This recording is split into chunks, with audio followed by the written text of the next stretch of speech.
All right, folks, good morning. Happy Sunday morning.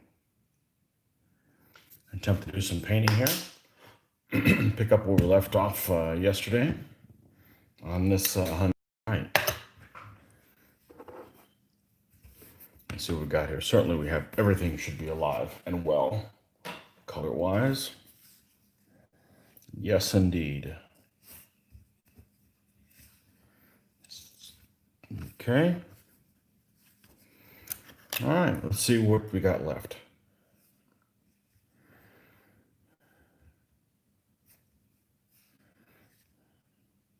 All right, we got to do a little thing around his neck, which I think at this point, probably going to do some color of off-white. So let's go ahead and let's go grab us an off-white color and do that.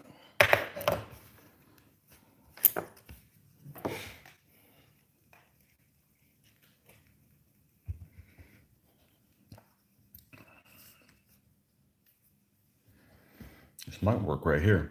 I think that's what we'll do. We'll just use that color. No reason to pull something else out here when what we have here would just work just fine.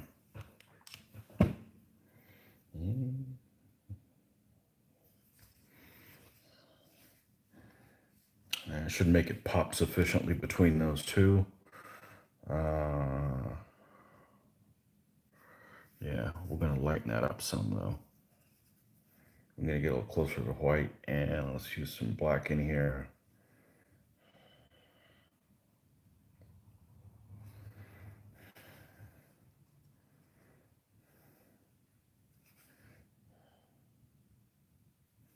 Too wet.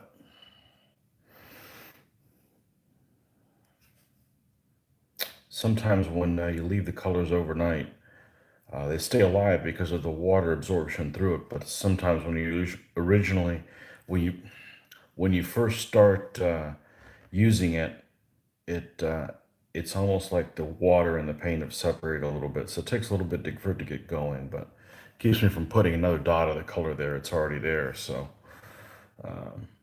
shouldn't really have that issue.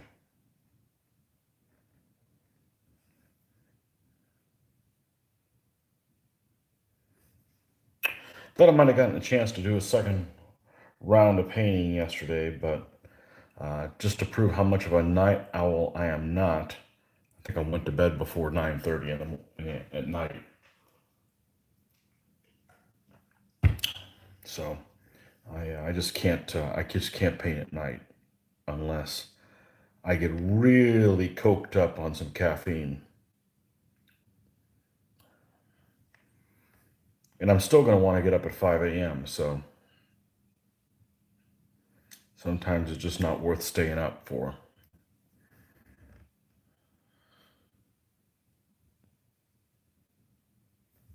Okay. Just the base color of that. And hello, Finland. I'm brushing up my Romans for the Punic Wars. I bet you got some great weather right now. We had kind of a warm day yesterday. Got up to like 66 maybe. I think next week is highs in the 60s or 50s, which is, I could take a year's worth of that. We get very little of that, but I don't want any of that snow. There's speaking of Finland, there's when I was looking for my Irish, when I was painting my Irish, I was looking for music to kind of have in the background. And I came across a thing that I didn't know existed called either folk metal or Celtic metal or whatever. And there's a composer. I thought it was just an internet composer, but he actually has actual albums, and I believe he's from Finland, and he has stuff on YouTube. One of them in particular is called Kalevala or something like that, and I may have gotten it wrong. There's no double letters in there. Kalevala, I believe, is what it's called, and it's on YouTube, and it has it's like 30 minutes long and like 7 or 8 different parts, and it all has beautiful background scenery of Finland, which is absolutely gorgeous. So um, enjoyed that for sure. I believe I got that right. He does several different things, but that one in particular was in Finland or whatever, and all no vocals. So that was just kind of an accident. I was looking for one thing and found something else. So another day in YouTube. It's the visual, the movie Wikipedia, because the same thing can happen on Wikipedia. You go searching for one thing, and then the next thing you know, you go in the rabbit hole and you're looking for something else. So, um,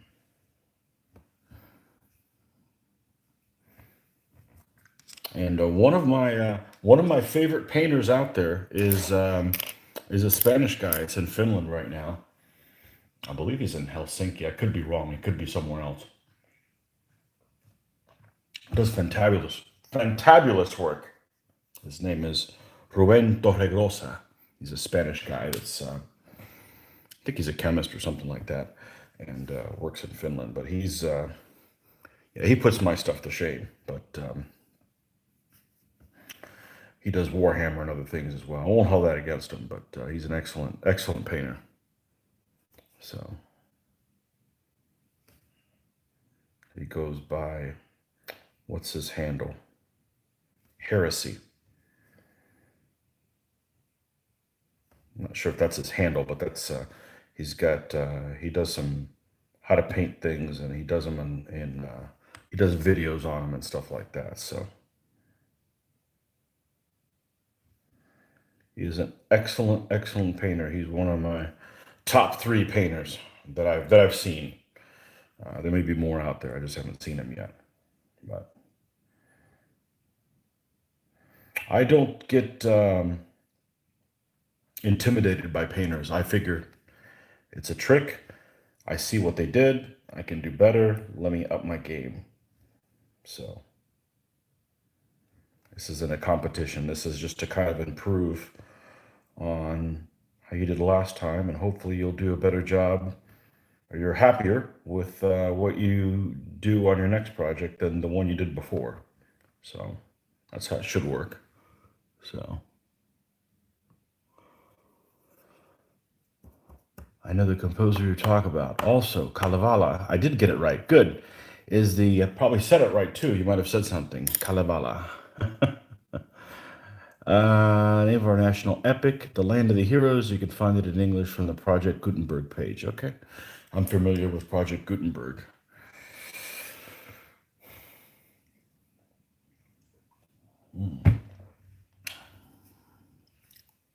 Beautiful country.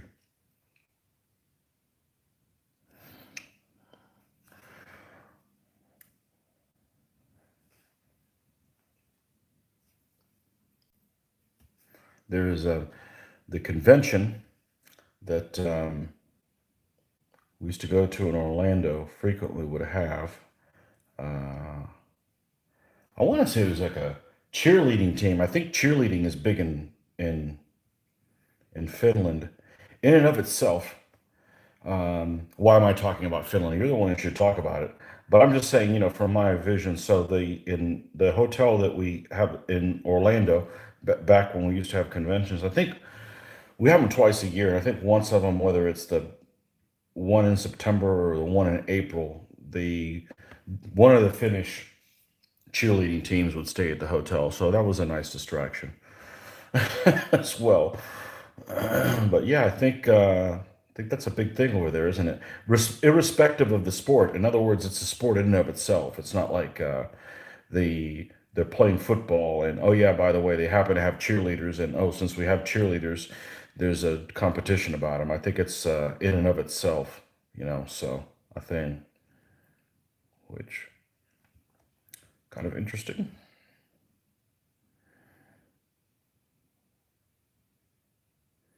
That's it. That's all I can talk about Finland. I don't have any more Finland stories. I've never been to Europe.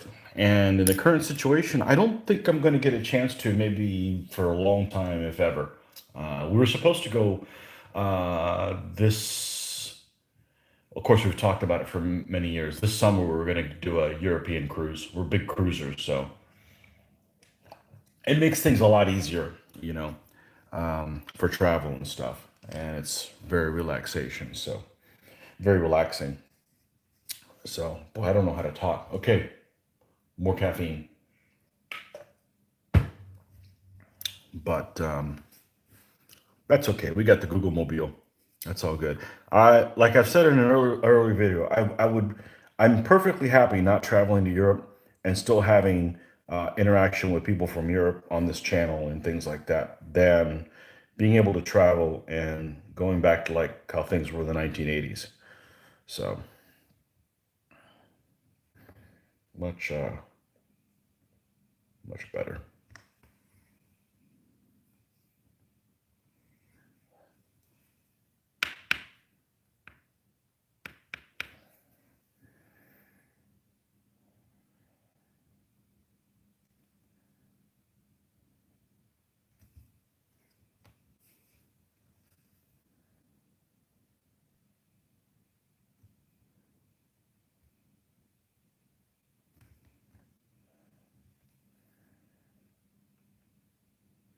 Yeah, I don't understand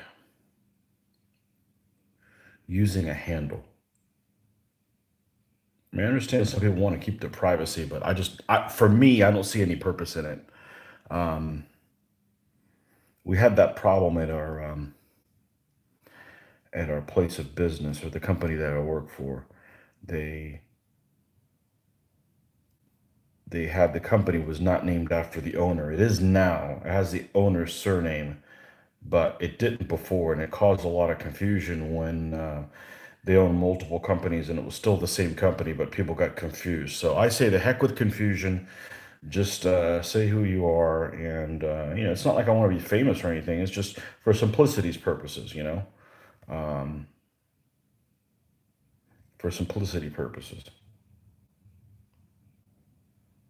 Some people, I guess, want to be anonymous so they can say outrageous things on the internet. But I'd rather say outrageous things in person. You don't have to defend yourself.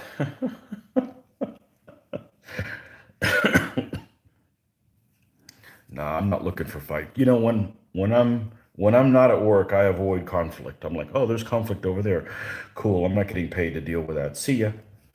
You know, I don't like something I see. I go the other way.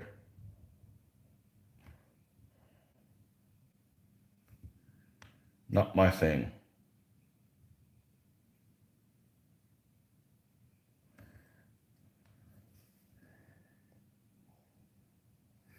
Okay, I got that about done. And he just has the one I keep wanting to call it bolt gun metal. I'm not still not sure what the heck it's called anymore. It's not. It hasn't sunk in. Lead belcher. That's why. Lead belcher as opposed to iron breaker. Okay. Yeah, this has the lead belcher on there with the known oil. So we're gonna have to go over the. Yeah, what we're talking about. Let's go ahead and do it. Heck with it. Uh, the where is it? That little bottle that I transferred over. That I'll never do that again. It was a colossal waste of time. This took way too long to do.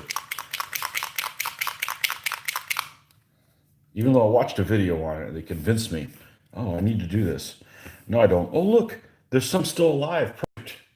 I don't have to put any more down. The beauty of the wet palette. Hey, Greg.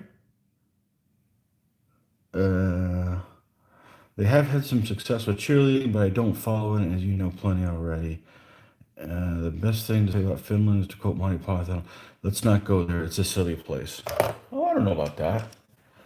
Um, I think it probably has, just by looking at the map and everything. It has a lot of land that is, it's the best way to describe it, undeveloped. Has a lot of wilderness. That's what I was looking at. A lot of wilderness and tundra, I would imagine. So, you know,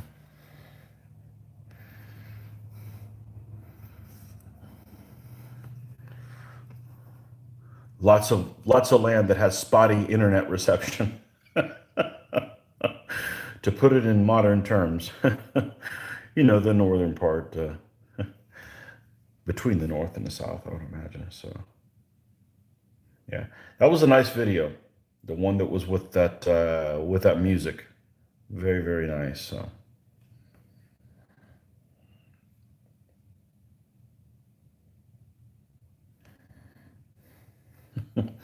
silly place. It's only a model.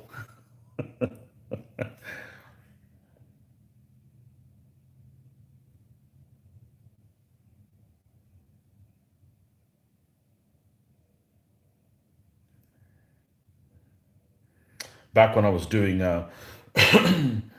naval warfare, I wish they would have had this shapeways stuff that they have now. The print on demand stuff, because I had all kinds of obscure stuff, and I had some Russian ships and Germans, of course, and I see that they now make. Of course, they always did them in Panzer ship, but they were crappy quality.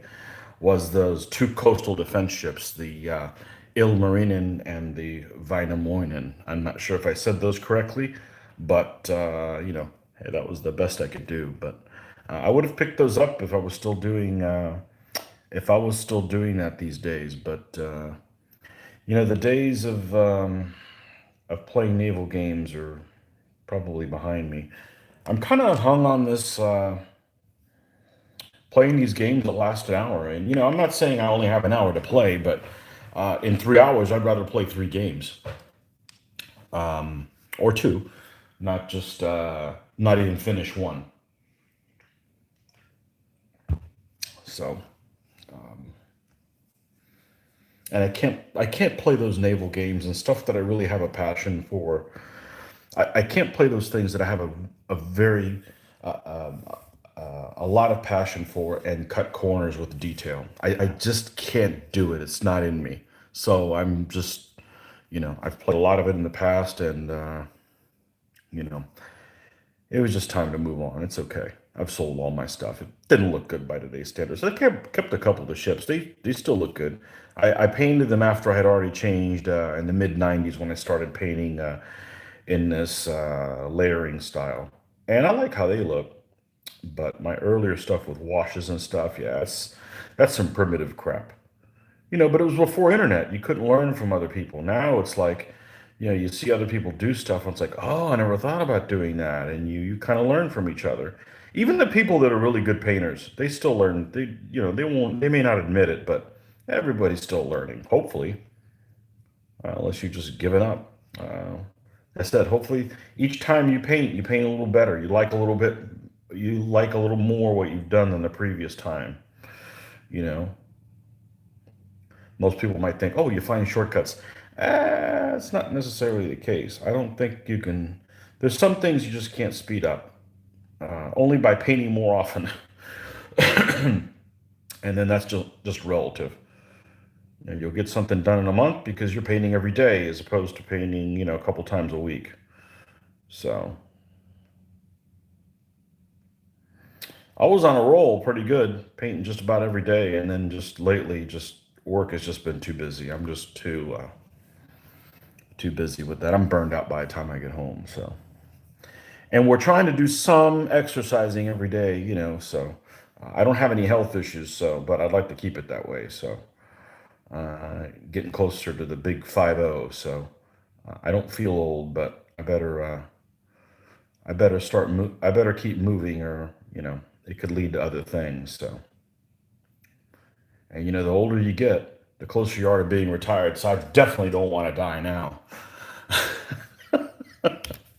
Even though that's still a few years away. And I'm not going to be one of those people that I know many of. And I don't know if Greg's still listening. I don't think Greg doesn't fall into this category. But I know lots of people that say, "Oh, I don't have time to do this gaming, but man, when I retire, I'm going to do so much more." And then all of a sudden they're like, Oh, I don't have any money. Oh, I got my knees are bad. I can't travel here. I don't want to. I don't want to be one of those guys. If you enjoy doing 10, if everything you're doing, if you're enjoying doing this amount of stuff when you're working, you should be able to have this much time to enjoy. If you don't, if it's less, then you're doing something wrong. Go back to work. I don't want any part of that. You're doing it wrong. Okay. Let me rub the shit a little bit more. We may end up getting closer to that white by the time we're done. But yeah, yeah, I like how there's his little cough. Maybe that's what I would call this. Although I've always thought of cough being as a little armored chainmail dicky, as I like to call it. Um, but yeah, I guess that could be it. We need to get some. We need a scabbard done, and just a regular standard leather color should do fine. Because where it's located and the colors around it, it should pop up just fine. So 50 is the new 35. Yeah. I don't know. I don't even know if I feel 35. I feel like I'm 30 with like 29 years of no, 29, hold on. With like 19 years of crap I just don't want to deal with anymore because it's always the same thing. But I don't feel old. And yeah. You love my palette, but I haven't painted in about a month. Oh, okay. Oh, you got one. Okay, good. You pronounce the names fine. Yes. Well, I speak two languages and I make fun of about another seven. So I got an edge on most people. And I want to pronounce things correctly, except the Greek words. I got a guy that, bless his heart, he always follows me around saying, "Hey, you should have called Saloy like this." And I'm like, I can't call him that because nobody would understand what I'm talking about. And, it's the whole alphabet thing. They don't use the same alphabet, so it becomes very difficult to translate that. But I want to pronounce things correctly. It's it's fun, you know. It's fun.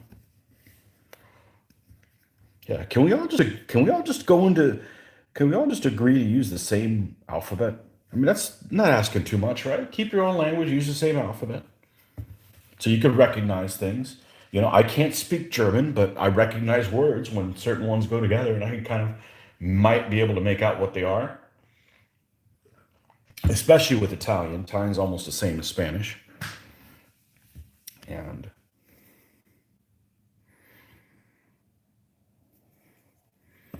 what army in the sale Royal Games produced some interesting ones? What army are you currently painting at the moment? I am painting later Hungarians.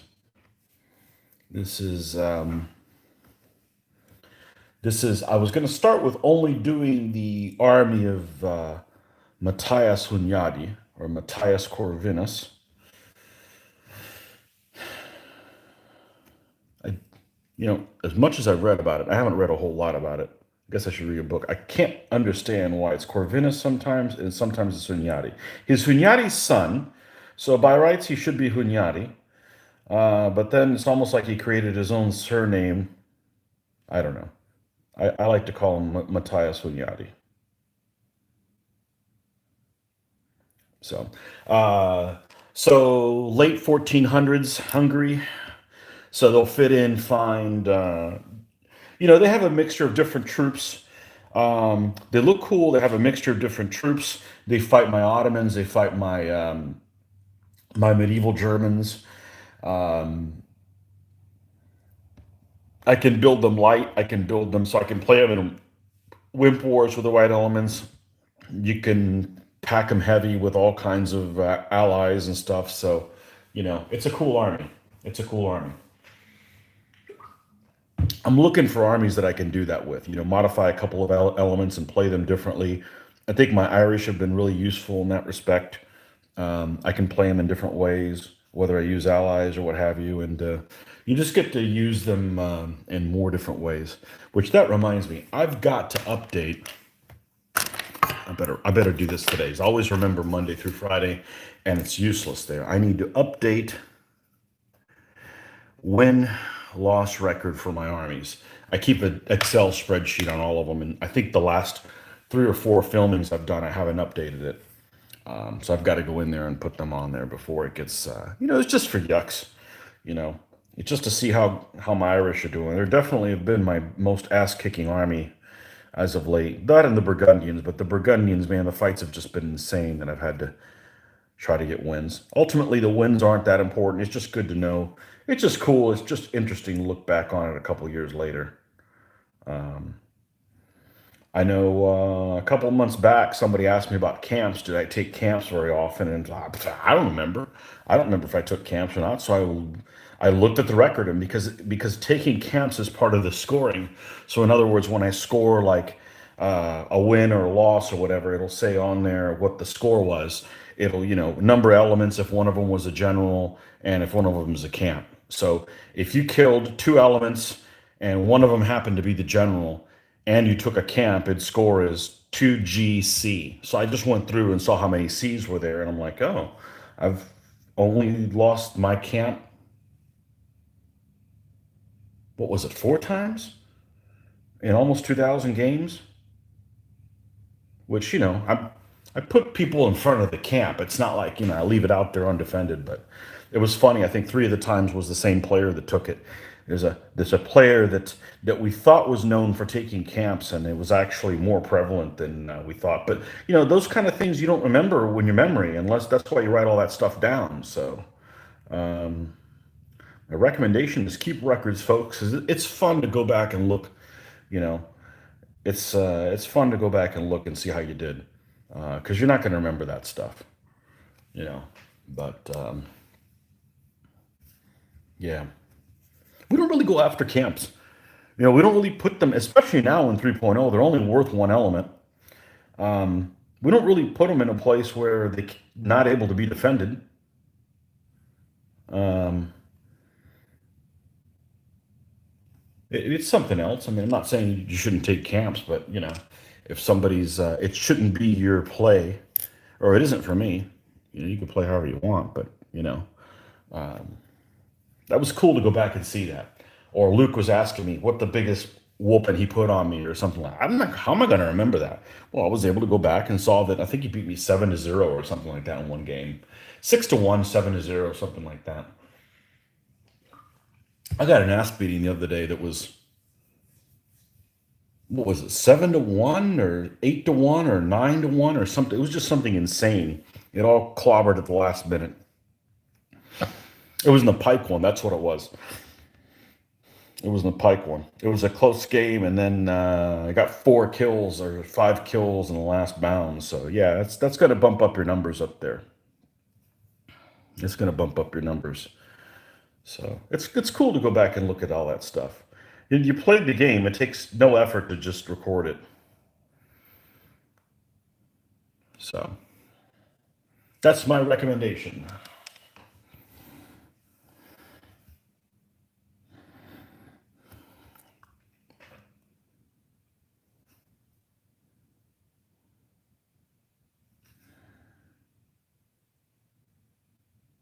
It's that one saying that one guy says. I make I make suggestions. You make decisions. I like that one.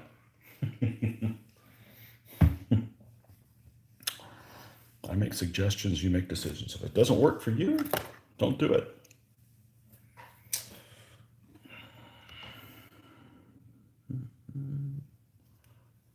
Catch you later. Looking forward to the next series of games. Yeah, we're doing something tomorrow. I don't know what it is. If it gets to be too complicated, we may do it live, but we could lose the feed, and we're only up to 720. Can't get better than 720 resolution, and it's just not doing it. I think the next time we do a big battle like that, we'll definitely do that live, and we'll get the gimbal out and see if we can get a closer view more consistently. But it's hard to have a camera person on when when people are playing. Well, I don't want to hand my phone to one of the guys, I mean, they got no experience in it. I mean, not that I'm a genius or anything by filming, but if somebody's going to drop my phone, by God, it's going to be me.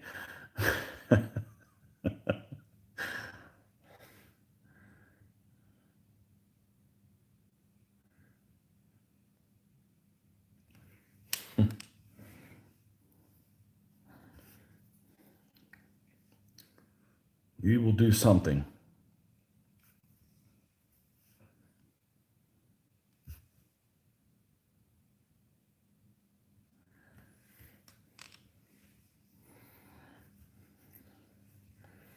Okay.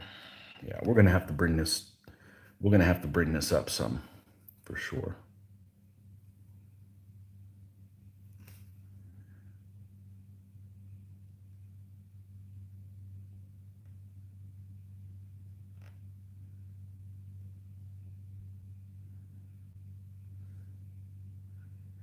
And this might seem like it's a pain in the ass to go over the same thing so many times, but it's honestly pretty relaxing, like building it up.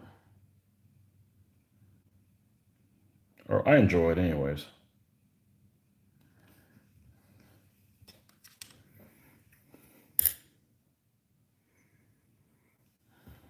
Okay. Mm, okay. This guy has a shirt underneath his long thingamabob, but only this arm is showing. So I wouldn't mind having a lighter color in there, and I'm perfectly happy doing white. So I think that's what I'm going to do. Let's mix this up. Here we go. This will work just fine. We're not having to use black as a darkener all the time for everything. I try to mix it up a little bit.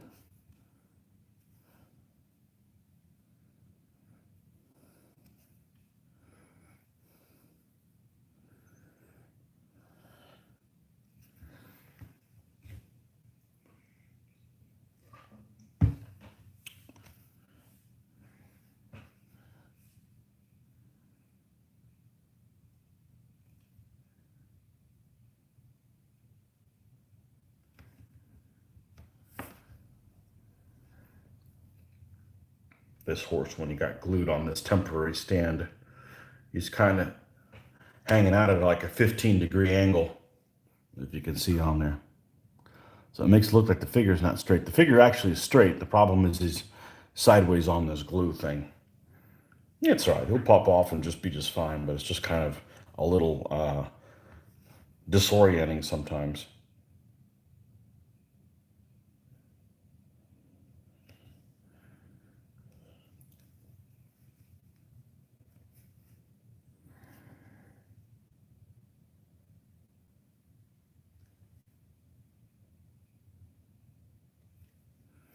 All right, let's add some more white on here.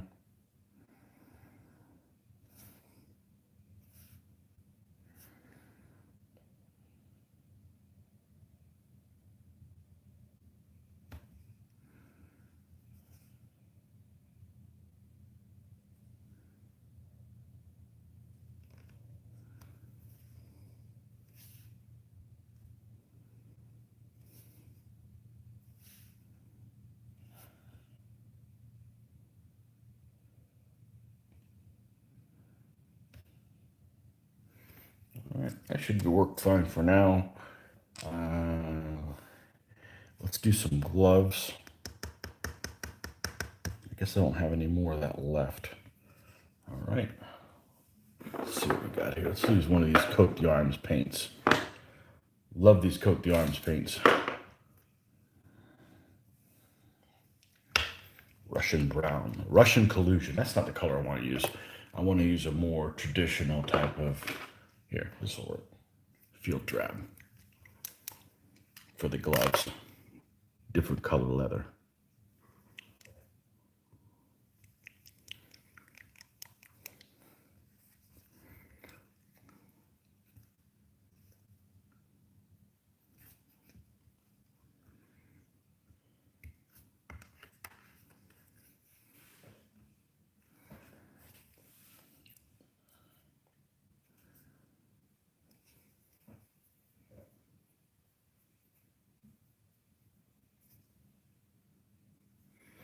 Small keyboard has stubby fingers make for poor quality writing. Tell me about it.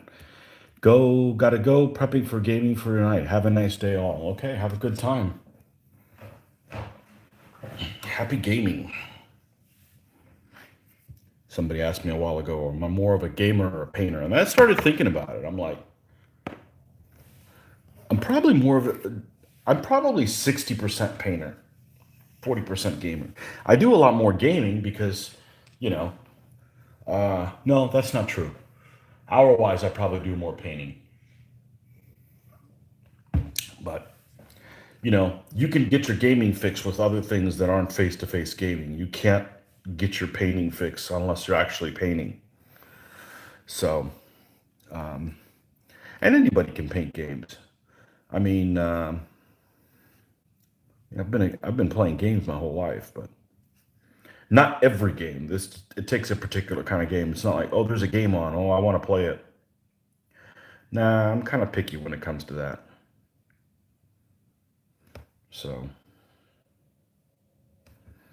I don't really care for games that aren't for conquest and bloodshed. I'm a pacifist every day. I don't need to play games about that. I like conquest and bloodshed in a game, of course. So it's my version of watching horror movies.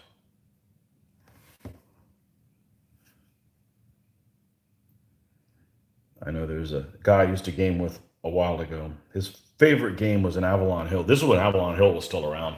One of his favorite games was Avalon Hill game called 1830, where you're trading stocks and building trains and it's got these big tiles, kind of like Catan, which I detest Catan the way it looks. Anyways, it's not an attractive game. It didn't really have mechanics that I cared for, and I just absolutely hated that game. It didn't connect with me, you know. The railroad part of it is okay. I've played some of those ones that you play with like crayons, what like Empire Builder, I think is what it's called. Oh, I like that. I mean, that's what I do for a living. But grab this, move it over here, take this in case you have the other thing, and connecting loads. And but I want to conquer things. I want to conquer things, and I want to learn about history as I do. So that's my thing. So I don't want to just game just for gaming purposes. If I'm going to do that, then I'll play something on the Xbox or something like that. First person shooters. Kind of tired of those things. Been tired of them. I mean, how many times do I have to save the world from demons and Nazis? I mean, look, I've saved the world from Nazis over 2 times. Like, you guys are on your own, you know? You guys keep bringing them back, then the hell with you. And what's the other thing?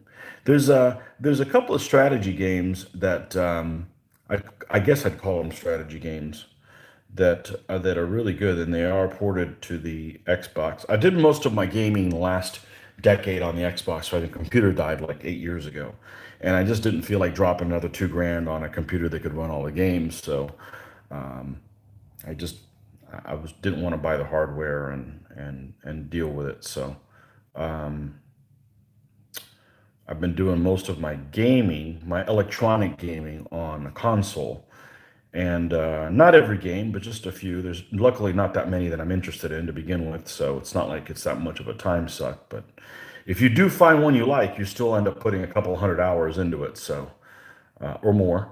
But one of them, and I believe they're ported on the computer as well, are this series by I don't know whether it was a smaller company or they got bought up by Matrix, but it was called Shenandoah Studios, and they made several series. I want to say four of them. Two of them got ported over to the Xbox, and there was a series called I can never get the wording of this. Well, one of them was called Battle of the Bulge, and another one was called March on Moscow or something on Moscow, Race to Moscow, something blah blah blah Moscow, and they're like a counters game. So you had like a one unit represents a whole division. So it's like a simple game, but it's really complex in the choices you get to make, like where they, what zone they're in, because the whole map is divided into zones, and I think the game looks really really good. I think they're really affordable too. But I've played the hell out of those too. I wish they had made more. Now, I had it originally for the iPad, and then the 64-bit apocalypse happened, and I ended up buying the North Africa one and never played it. So, still upset about that. The whole 64-bit apocalypse where they changed the operating system. Was it 11? I'm not an Apple person, but I believe it was 11 or something like that. We did an auto update, and like every game we had on it, which wasn't a whole lot, basically rendered them useless. And if the developer decided not to update to that thing, and then you're stuck with a game that you couldn't play. I mean, it wouldn't play on your thing. And the wife says, "Oh, there's a way go back on it," but I didn't want to tinker with it, so I never got to play whatever the Rommel one was. I believe it was called Rommel in Egypt or something or another. The Desert File. They don't have very specific catchy names, so but they're excellent games, and they each zone I think can have 3 units max, and they're each like a division. So it's not hexes; it's like actual zones, and they're irregular shaped, and sometimes they touch each other, and the zones, and there's a strength factor with how many dots the unit has. So it's a simple game, but I think it looks really elegant, and they're really cool. Shenandoah Studios, of course, they're not around anymore, but I wish they made more of those games. I don't mind counter games, but I don't want to play a game that's a counter game in person. I don't mind playing against another person, like even face to face, but I don't want to set it all up and all that. It's easy to just hit start and you've got all the counters already there, and you can save it, so if you don't finish it. But yeah, those are cool games. Those are cool games. I played them a lot. And you get to cut people off. So when you want to get your fill out of out of uh, out of doing your maneuver warfare and cutting people off of a supply and stuff like that, and going cleaning up the pockets. Those are fun little games that aren't super deep in in uh, in strategy, because they have some games now that are just they're insane. They must be for people that just have never worked in their life. I don't necessarily want games that are very simple, but I also don't want one that is like work trying to figure out. I'll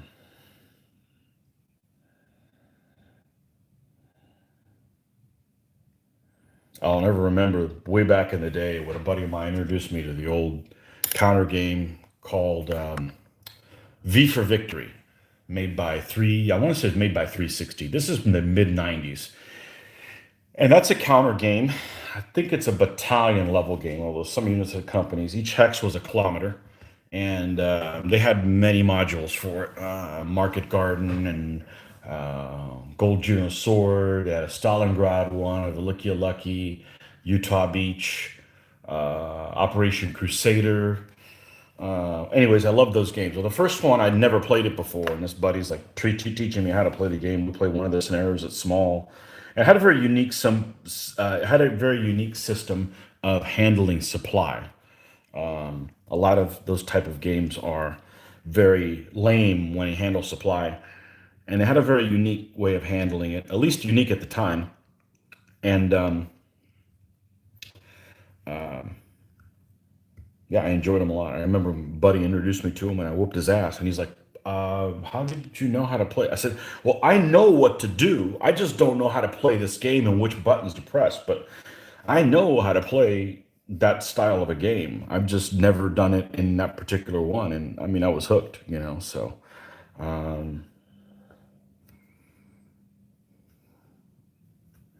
yeah, cool game. Again, counter game, historical game, but you know, not something that takes 4 hours to set the game up, and then you can't finish it. So you got to take it down or mark where everything's are. It's just that's too complicated, you know. But playing something like that face to face or over the internet, sending turns at each other, that's pretty cool. I don't know if that was internet play. I've always played head to head. It's like it's my turn. Okay, go to the other room while I do the turn kind of thing. So You said that you did World War II. What rules? Oh boy. So I started way back when, around 86 or 87, using command decision with micro armor. We did that for a while. That was pretty unsatisfying for me because of the interaction with the infantry. They, it's an armor game, and then infantry is just a by the way.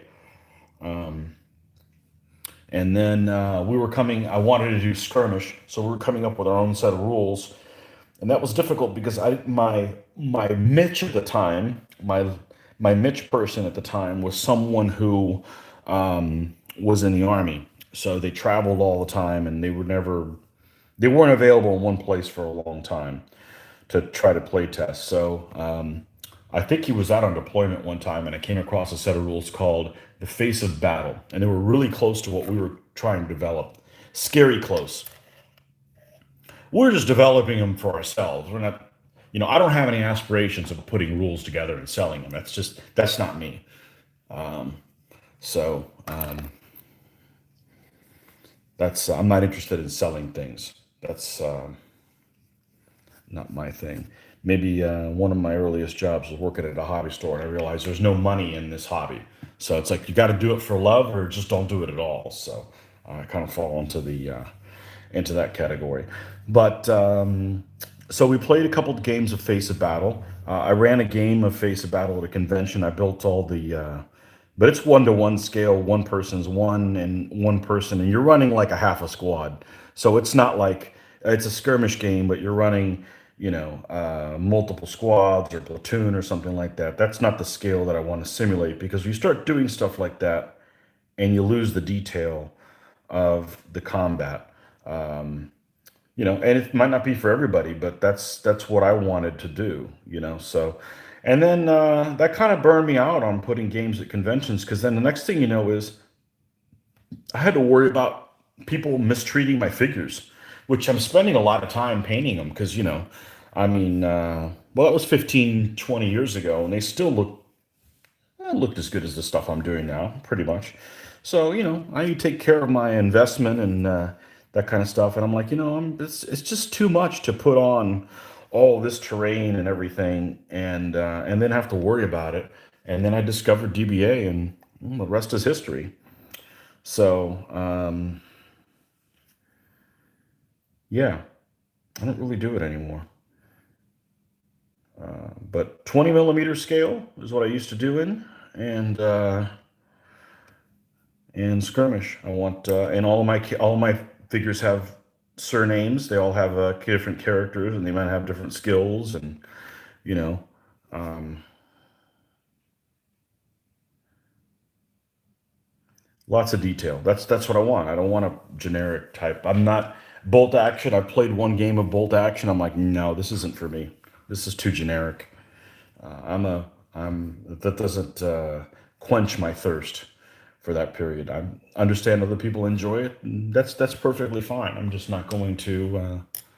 I'm going to count all the tread. I'm going to count all the tread links on a tank, so to speak, or I'm not going to play World War II, and it's fine because that's all we did our whole life.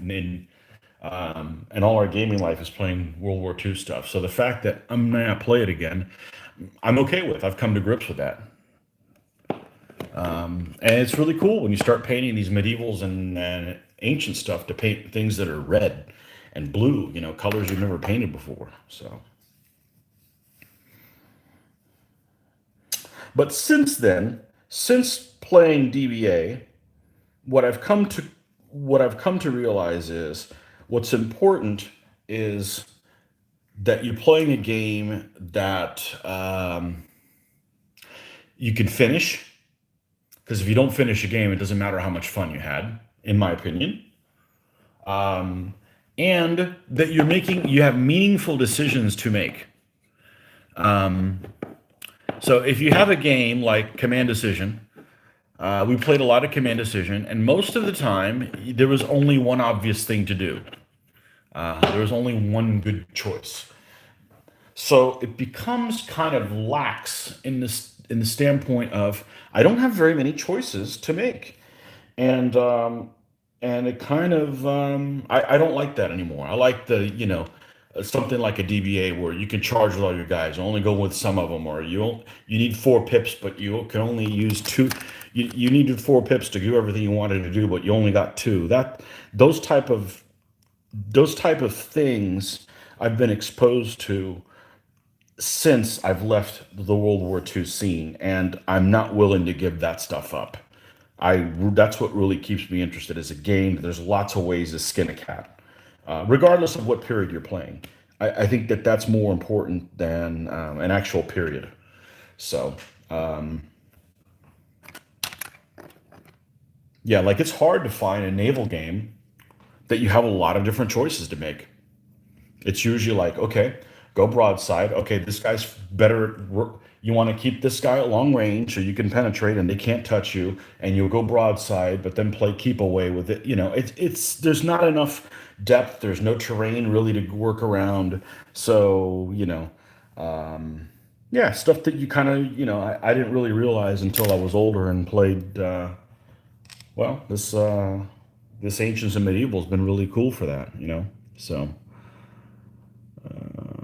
Actually did Flames of War several years ago, including a large market guard campaign. Some people like that. I played it a couple times, and it's not for me. There's lots of like really, when I grew up playing games, the first people that you either made rules or you made figures. You didn't do both. And the problem with making both is, as an outsider, I can tell you that we want people to buy more of these. So let's change the rules to make them a little bit better. I don't know. It just seems like there's a conflict of interest there. The only people that made rules and figures at the time, well, I never did any Games Workshop, so we're just going to take Games Workshop right out because I never did any of that. But I remember in the late 80s, Old Glory made command decision packs for their 15 millimeter vehicles. And as a matter of fact, when I was doing World War II, the 15 millimeter wasn't a thing. There was no 15 millimeter World War II, or if there was, it wasn't very prevalent. So for me, it was either micro armor or 1/72nd 20 millimeter, and I always liked the 20 millimeter scale because the figures would look different. And it was I liked it to be mainly a infantry game with a few vehicles, not a vehicle game with a few infantry. So with a lot of infantry, but lots of people enjoy Flames of War. I know several people that play it. I've tried it. It doesn't scratch my World War II itch. So that's okay. I know somebody, as a matter of fact, that I don't know if they got a master's, they got a PhD. Anyways, they're a history guy. They're a history teacher, and they did their thesis or whatever on something. Their period was Napoleonics, and that person does not play any Napoleonics. They're a gamer, but they don't play any Napoleonics at all. Why? Because the same thing I just described about World War II for me is Napoleonics for them. They can't. It doesn't scratch their itch. So I get that. It makes sense to me because I've experienced it. So for World War II for a computer, try Battle Academy. I played it on the iPad. I played it a lot. I like how it looks. It's a fine little game. It's a cute little game. Um, Kind of cross between skirmish board game, plays like email, simple. I think you'd like it. Takes 30 minutes an hour to play. Yep. I've played it on the iPad many years ago and had all the scenarios, and I played them all, and I would recommend it as well. It's a cute little game. Naval games never feel like real battles, especially if you read books of Neptune's Inferno. Human element, very important. Yeah, I've got one right now. I've been playing off and on called. It's supposedly still in development. That's another thing. I left computer games for 8 years, and all of a sudden I come back, and there's all these. Well, this is going to be a $50 game, but right now we're doing an alpha. You can get it for $10, but it has all these bugs, and if you help us fix the bug, I'm like, this is kind of strange, but it did get me to buy it. It's what's it called? Ultimate Admiral Dreadnought. And it's pretty cool. I mean, it's not historical, but it's historical-ish, and you can design your own ships, which isn't something I'm particularly interested in. But I've had some good time. The graphics are very nice, so I've played that some. But What am I playing right now? The Total War series, man. The Total War series. Um, I started the Rome with the Rome Total War when I first got into DBA, and I thought it was really cool because that's when I was building Romans. I did even a Roman themed tournament, and I had the Rome Total War soundtrack playing in the background, low. But yeah, the first Rome Total War, I played that one a lot, and several mods for it. Rome Total Realism, and what was the other one? Europa Barbarorum, which made it significantly more difficult. Had some fun with that, and then played the medieval one, medieval two, um, and then left. And I came back, and they've gotten so complicated now, way too complicated. They've gotten so complicated that I don't even play the battles anymore because the battles all turned into the same thing. You have a group of heavy infantry. You hold the line. You got to spread them out if you can. Hold the line while your cavalry envelops, hit them in the back, and break the force. That's how every battle is. So now it's like I'm not even playing the battles. But what did I get? They were giving away Shogun 2, which I never played the first one. Um, I I I played that some. Oh, I got the Chinese one. The Chinese because I love that Romance of the Three Kingdoms period, but it's so freaking complicated with all the politics and all that stuff. It's just very time consuming. And then I did like 2 weeks ago. I got Rome Total War 2 with all kinds of stuff on it because it was just too cheap. It was $15 or something like that. So yeah, before I left computer games, you could still go to a store and buy computer games. You could still go to Best Buy and stuff like that and buy them instead of everything's download, which sounds good, but our home internet is god awful, and there's no solution other than moving. My internet signal here on my phone is spectacular. It was always 4G max, and now it's 5G to the max, which is what you guys are on right now. So I don't understand why they don't decide to give me 1080 capability for this, you sons of bitches, but there's something where if you're on mobile, it's maxed out at 720. But whatever. My phone can do 8K, so it's not the issue on my end. It's just YouTube's little infrastructure. And if I try using, what was the other one? Streamlabs, it's no better. It's the same limitation. But anyhow, downloading a game could take forever, literally. I remember there was a game that I wanted to purchase that I purchased last Christmas for the Xbox, and the same thing. It was an older game that I got it, but new to me. But I had gotten it. I had Let me get my thoughts here. I had gotten it for Christmas and waited until June to put it in because I'd gotten several games. There was no point in opening them all up, so I was ready to start on it and. Have to install it, so that takes half a freaking day.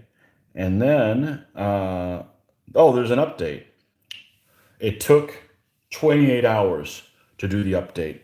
So in other words, like on Saturday morning, I'm like, huh, I think I'll play this weekend. I wasn't able to play it that weekend at all. It was like, oh, it's ready to go on Monday. Thanks. And I got to go to work, and now I can't play it. So thanks to my slow internet, but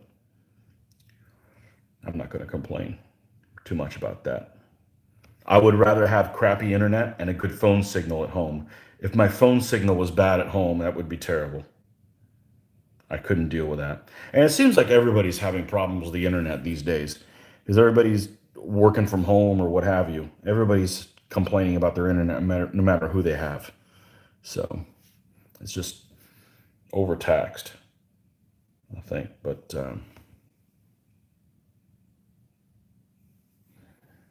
anyhow, that's my computer gaming thing.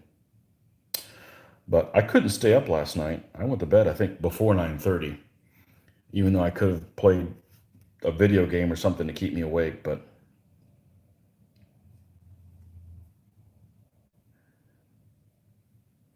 it's not the same thing. I like the video games to kind of motivate me to paint this stuff.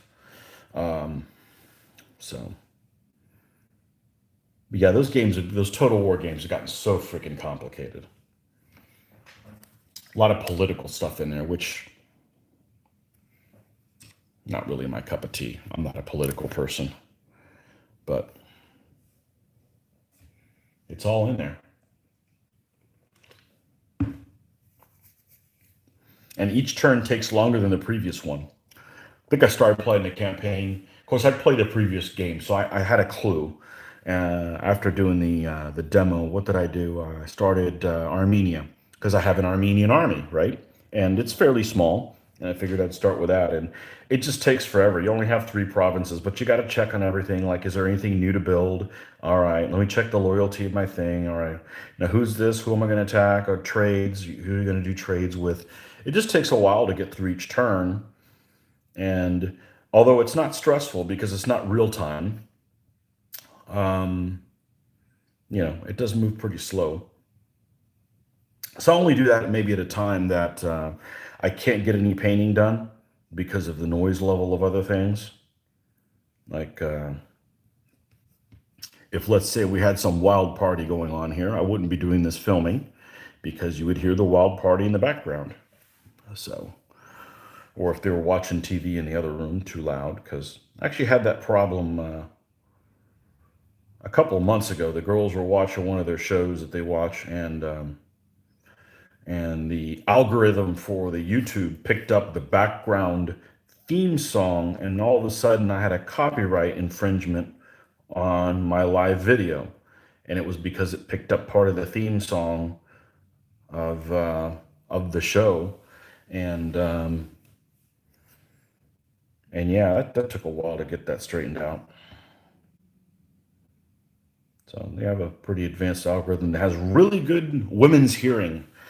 So um, I don't hear well to begin with.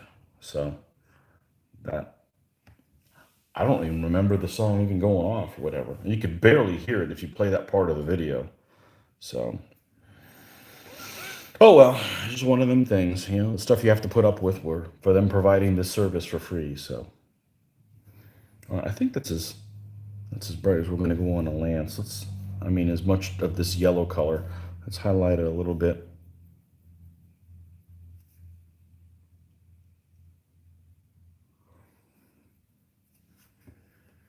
They have a new Ultimate Admirals that's sailing ships, but I don't really care for that period. I don't really care for the sailing ship period. Napoleonic type sailing ships. I had a friend of mine who came up with his own set of rules. He really liked them, and we bought the miniatures for it. This is probably 1980, 1998. We'll call it 1998. And we're going to do a game on a Sunday, I want to say. I stayed up. I worked on this damn model for freaking 20 hours or something like that. Everybody was supposed to bring their own ship of the line. So I had a ship of the line that I built from GHQ with a rigging and all that crap on it. I spent like 20 hours on it. Played the game one time, absolutely hated it. Never pulled the ship out again. It's now falling to pieces, right? Because I moved it from place to place. Is it still up here? It turned out okay. Here it is. What's left of it? Probably should have sold it. I don't know. I did the rigging and I invented a couple new cuss words doing this thing. Let's see if I can show you guys.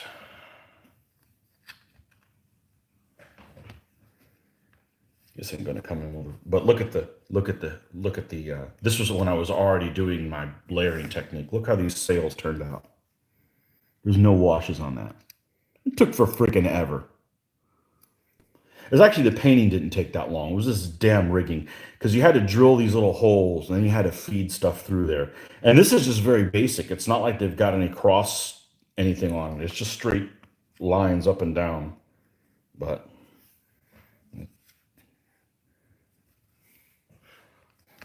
the superb 74 gun ship of the line. Well, the game wasn't superb.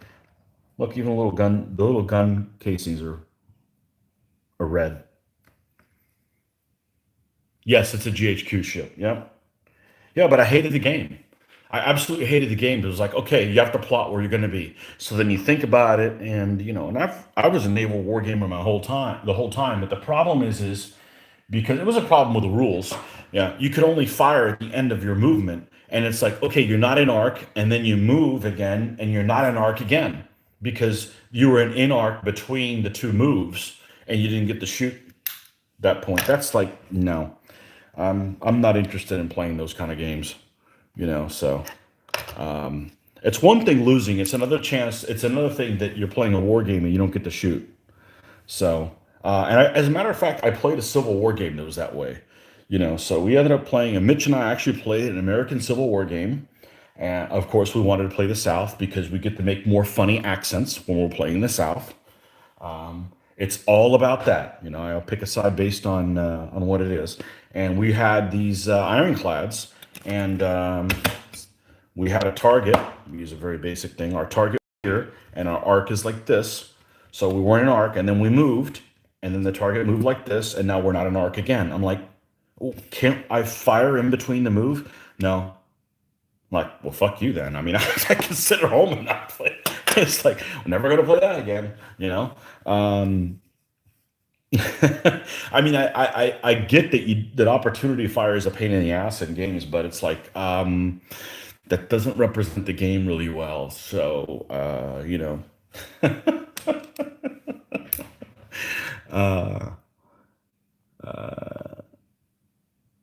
let's see. Let me go back here. Stephen Curry, hello. Do you guys have enough light cavalry armies for you to do a light cavalry theme?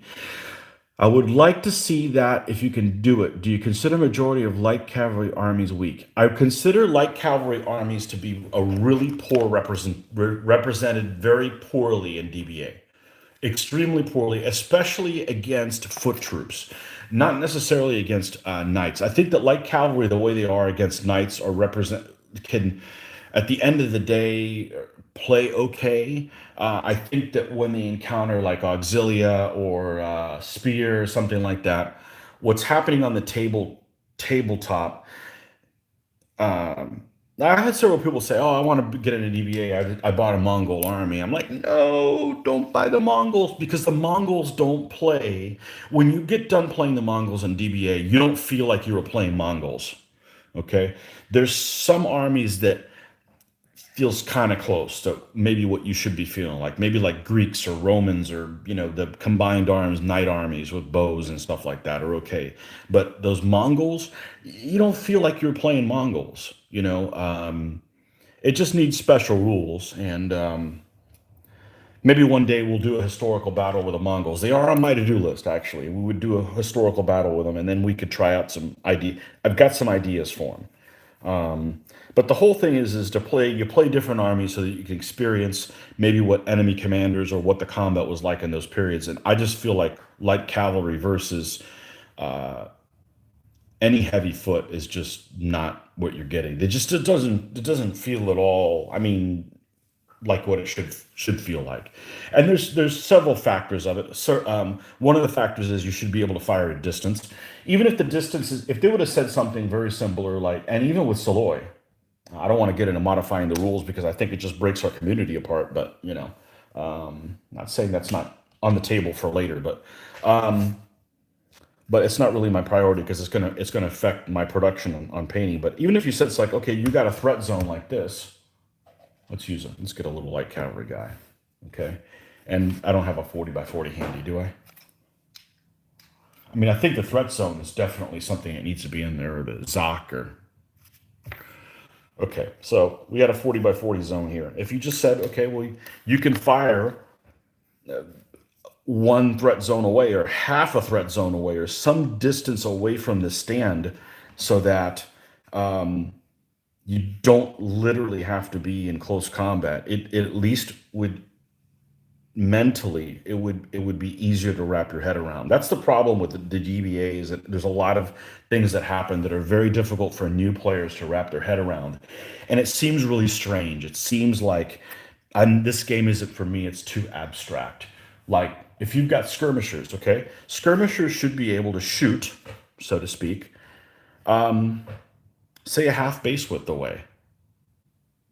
And maybe you can't kill anybody at that distance. Maybe you can just push them back or disrupt them or something. But you would at least be able to connect the fact that these guys have missile weapons and they can shoot at a distance. I'm telling you, I can deal with it because I've had almost 20 years of dealing with the system. But for new players, they're going to see something like this and go, "It's stupid." And you could explain it to them, and they still would be like, "No, I don't want that. I want them to shoot at a distance." Even if the distance is short, it would make a difference because, it's not like, there's well, they used to, the old scale of DBA 2.2, which I'm still stuck with that, is a figure's about 250 guys. So this is 500 guys.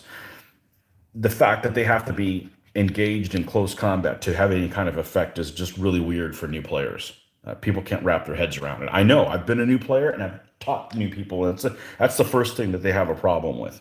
So just something like that. I've got some ideas if we ever do a Mongol themed game, a theme battle like we did with the Roman barbarian one. That would be the way to introduce it, or maybe with some Renaissance rules. But that's a lot of me not painting and working on rules. And I'm a painter. I'm a painter more than a gamer. But there's you don't have to make it really you don't have to make it really complicated. The other thing that's very difficult for people to understand is if you have two stands like this, why can't they fight like that? Why do they have to line up exactly the same? Just those little weirdisms. It's not to do funny stuff, but it's just all that stuff just makes it really difficult for people to understand. So if I was going to come up with my own set of rules that were DBA-ish, anything that I would, when I'm explaining to a new player and I've had to use the phrase, "Well, it doesn't make any sense to me either, but that's the rules," would be thrown out. Like, we're not having that in the game because it's obvious that that's a problem, for people to understand. So, enough of that. Light cavalry, yeah, we've done a thing called Fast and Furious, and Fast and Furious was, you can have cavalry and light horse. So all your mounted has to move 4 base widths, or has to be capable of moving 4 base widths, and all your infantry has to be capable of moving 3 base widths, but no fast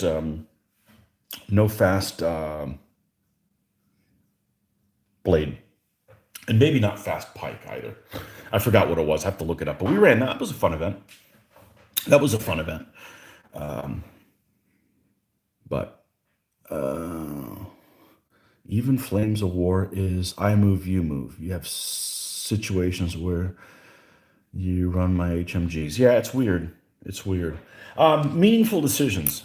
I move, you move games tend to be, if you don't have a pip mechanism or something like that, it tends to be you don't have very many meaningful decisions. A game that I've played a couple times and I came back really wanting to play it more was Lion Rampant. And the reason why is because you had really meaningful decisions of who you're going to activate next. It may not be a realistic game from that standpoint, but it's a fun game as far as press your luck. Like, okay, I want to activate the spear, but they don't activate really well. And if they blow it, then it goes back to the next guy's turn, because what it is you have a certain numbers to activate certain units. And if you fail, the other guy gets his bound. So the it's a press your luck type of mechanism. So anyhow, that's a cool game. I've thought about playing that with DBA stands. This is four units. I mean, you got to move in units anyway. So, but again, that's me learning a new set of rules. I might as well, at that point. Shooting has always been a blank spot with Phil Barker rules. Even with his WG ancient rules, shooting is mostly ineffective or built in a melee with a Pila, heavy throw, and spear. Yeah. Well, this is the first Phil Barker game I've played, so the abstractness is just very, very strange for newcomers. Anyhow, I'm not opposed to.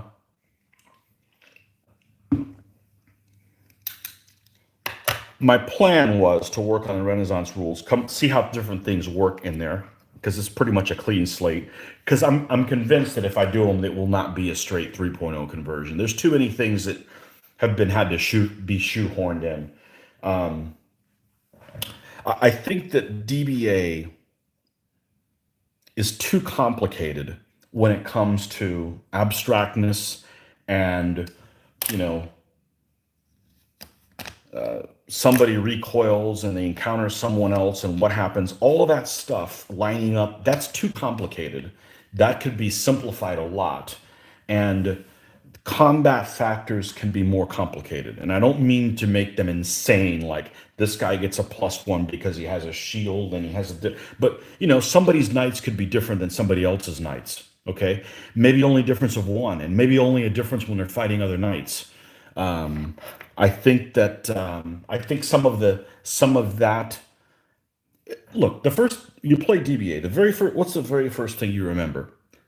Units factors, right? It's built in. We're gamers. We understand. Okay, spear +4 +4. Okay, blades are +3 +5 +3. Okay, cool. That stuff's easy. So if you can tinker with those numbers, that's not going to complicate anything. Well, people can't understand even after playing thousands of times. Are well, when you got a unit here and a unit here, and he goes into combat. I'm assuming these are different sizes. And this unit gets eliminated, and he advances to here. Who lines up on who? Stuff like that is way too freaking complicated. Because if you had a game, I'm going off on a tangent here, but that's okay. This is waking me up. I was falling asleep anyways. If you had a game where this guy dies and this guy advances and hits there and you can fight just like that, then you don't have to worry about lining up. Okay? If you do have a rule about lining up and it makes sense and it's explained well and it still creates a situation where, oh, this guy goes here, it still feels weird. Like, well, some people will say, well, why doesn't this happen? Well, why don't they just fight like this? So I think that would be the nut to crack, to find out why we can't make that work without having to do something like, oh, well, we got to play on a grid, or something like that. So anyways, that would be what I would tackle in Renaissance rules for sure. I'm not going to It will not have DBA type conforming, because it's just too freaking awkward. It's just too freaking awkward. But that's if it ever comes to fruition. You guys will know when I start working on Renaissance, because I'll start painting Renaissance armies. You'll come here and it's like, oh shit, what's Tony doing painting a bunch of riders? He must be getting ready to work on his Renaissance rules. Right now, I just want to paint stuff and that kind of thing. So, but anyhow, I digress. But that's the juices that are always flowing through my freaking head. Because the game's too it's a simple game, but it's too complicated. I mean, how many times have we played this game? How many videos have we done? And we still make mistakes. And I mean, I'm not the sharpest person in the drawer, but I'm not an idiot. I mean, I have a college degree, and and I can make YouTube videos. I can make things. It just shouldn't be that difficult. I want to get more people to into the playing this period and these type of games, but it's just such an uphill climb that, and as people have less and less time available, I could only see it being more and more difficult. Now, one of the best things that they did is they made the rules available on Lulu, so you don't have this whole issue of, well, I can't get a hold of the rules, or there's no hobby shop that has it. Because, let's be honest with you, hobby shops are a thing of the past. At least here, in this town, there's no historical gaming shops. And so that's if you keep holding on to that, like, well, we need to get them to the publishers and they'll put on games here. I've put on games in different places. People just don't show up. It's okay. All right. I'm not upset with it. That's just the way things are. People don't have time to do it. That's cool. I'll just interact with you guys all over the world. We need the whole world full of people to have enough DBA people or whatever to fill a room. I get it. But, you know, if work ever slows down, we did the Renaissance stuff, but we did it over the, we were shoehorned into not wanting to change troop types, but I'm not so convinced that I would do something that would be like, okay, well, it's got to work for stuff that's in the late 1600s, and it's got to work for 1500 stuff. You just got to take it in smaller portions and just go with it. Now I've got a playtest crew. When we came up with that, I had no local players for it. So we were only communicating over the internet. We couldn't play test every week. We got play test group people, and we got people in our group who are, I think we're pretty good about wanting to break the game, like wanting to try to get away with murder, so that if you see that and it's a problem, then you need to change the rules. There's nothing wrong with trying to get away with murder in the game, but you need to realize that what you're doing is gamey. There's nothing wrong with doing gamey stuff as long as you admit that it's gamey, and the other guy gets to do it as well, and then possibly fix it to keep it from being something that can be done. But the problem I have with people that do gamey things is, it's only gamey when you do it to them, but not when they do it to you. It's that the old dishonorable thing. I'm I've I've been fortunate that the people that I game with do not have that problem. Um, we have a pretty good honor code, and but I understand there's people out there that are just they aren't that way. But anyhow, that is my gaming rant. So light horse armies, yeah, we'll probably do that sometime. Yeah, we don't have a problem with them. I'm gonna get some more coffee. How about that? I'll be right back in a few, folks.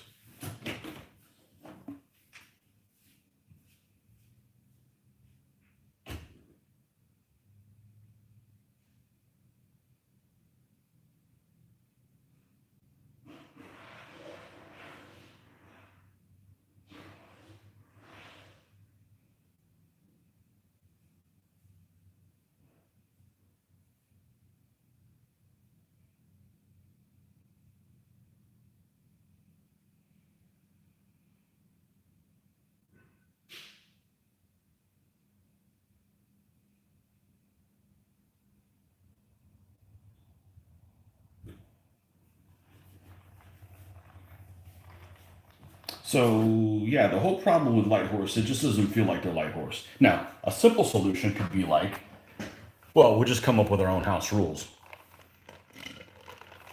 I don't like house rules, okay?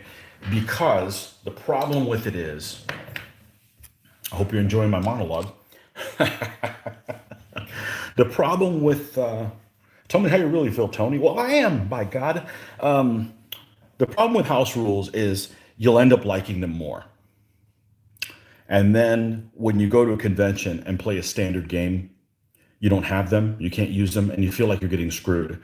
It's the same thing with the 24 and 30-inch board. When the 24-inch board thing started, when the 30-inch board got introduced many years ago, we didn't want to just say let's not play on a 24 ever again, because what was then when you go and play on a 24, you feel like you're getting screwed.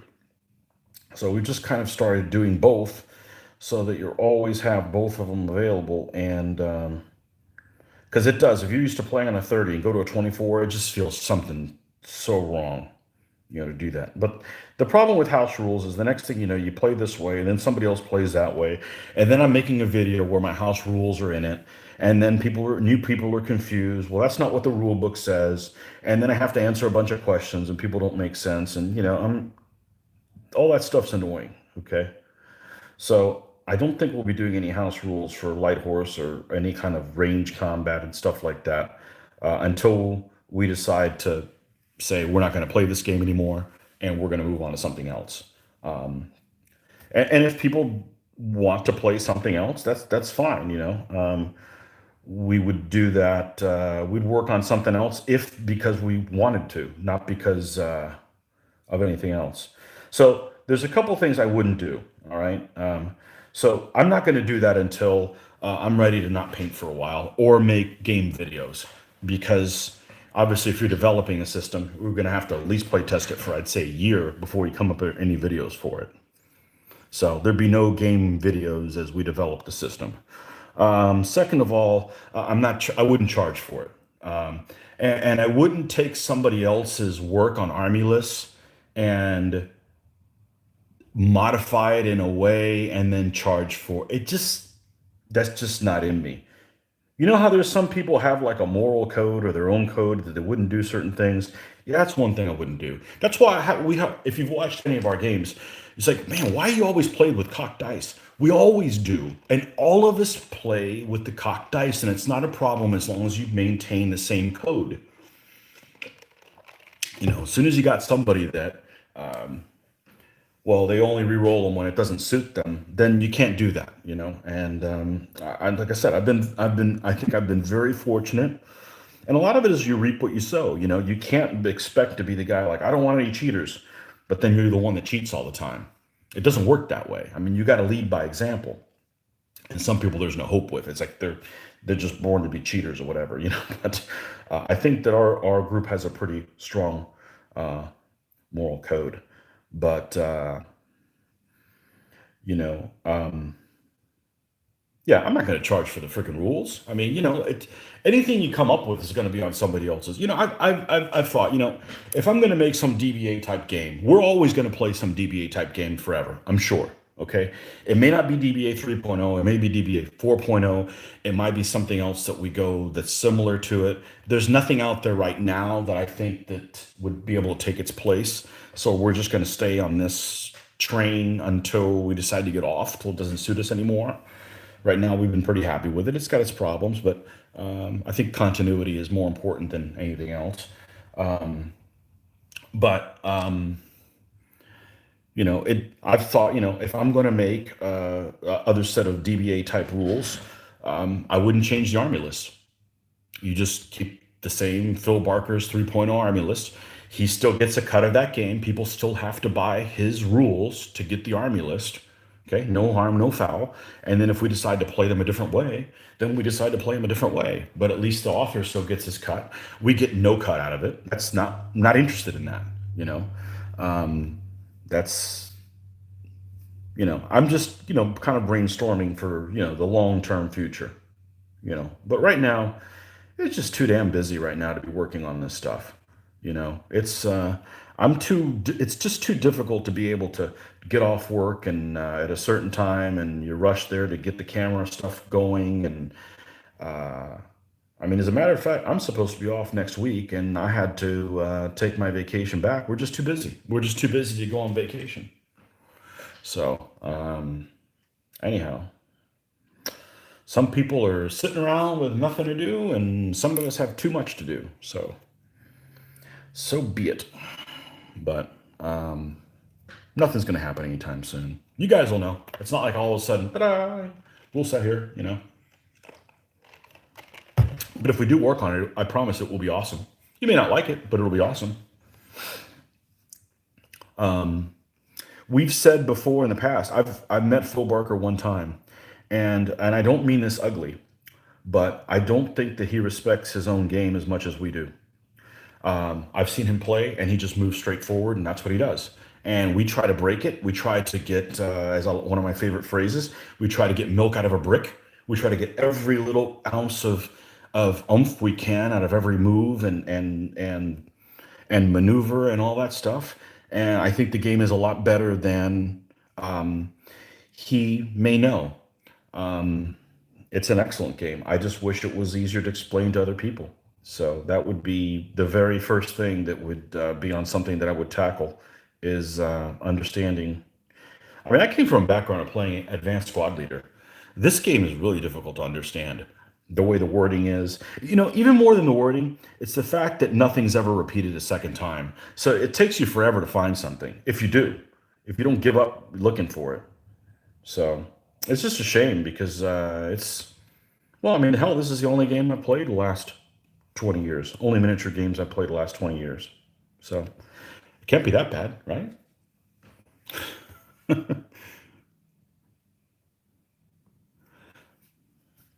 But that's my rant. I don't mean anything ugly to Phil. I think he's a nice guy. I've met him. I've met him once. He seemed like a grandfather I never met before. And I don't want to take his game from him. I'm not interested in that. I just want to. I like playing the period. I like learning about the period. I want a more satisfying period feel than I'm getting now, and easier to explain to new people to get people in the hobby. That's really it. Making money? Nobody's making any money.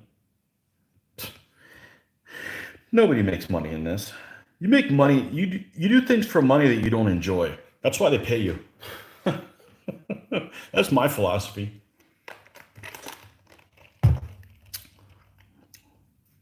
That's my philosophy.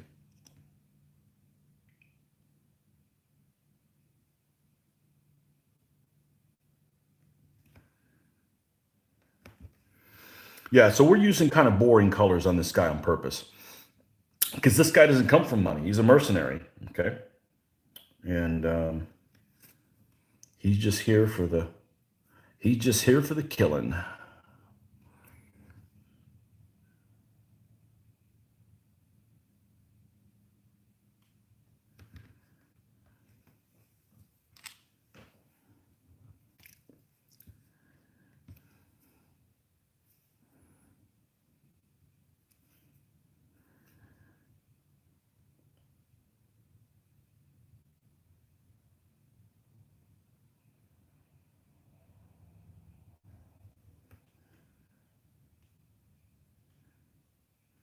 I've got impetus. I've got the set of rules impetus. I bought them. I printed them out.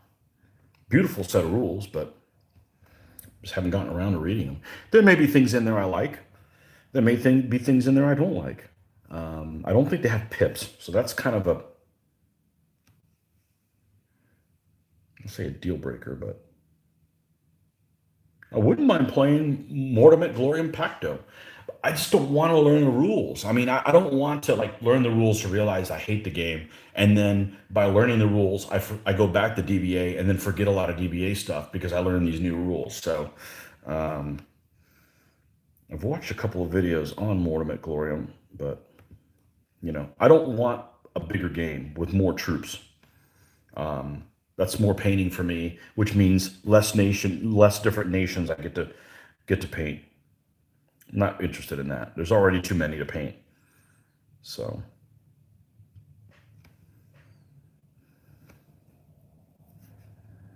on a different note,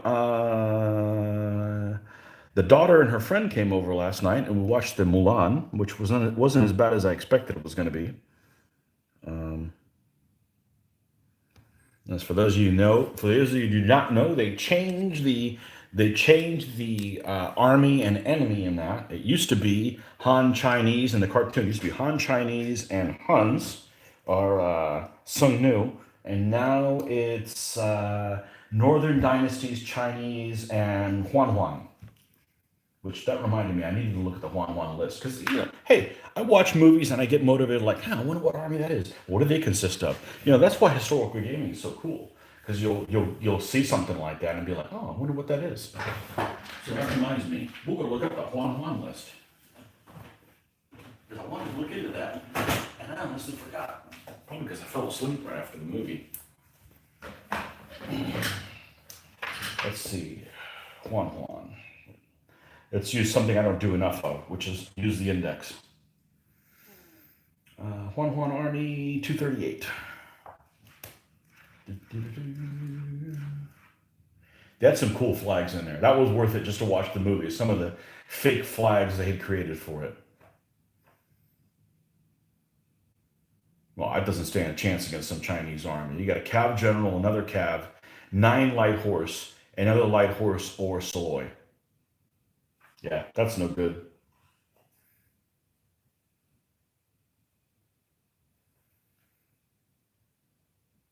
Yeah, the Sun Nu stands better. The Sun Nu is actually a really good army. The Southern Sun Nu is a really interesting army. Mitch has them, and we played a couple games with them, and they're a cool army. They're a really cool army. Yeah. You guys know I like the Asian armies. They're cool. They're not as cool now as they used to be. Why aren't they as cool now? I got lots of people interested in playing Chinese armies. Chinese armies in particular, Asian armies in general.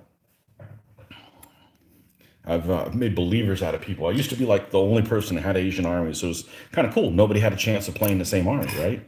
Now people realize that they are fun.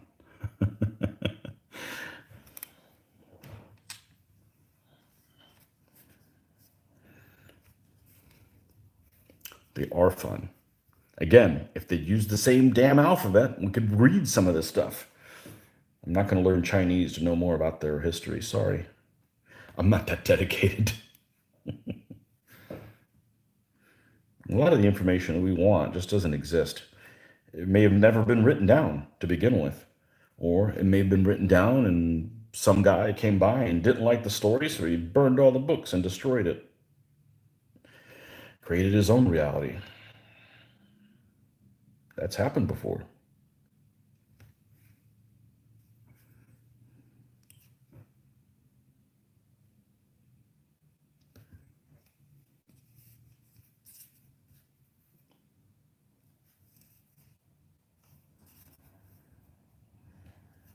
Maybe we can get this guy done today. Maybe. We'll see.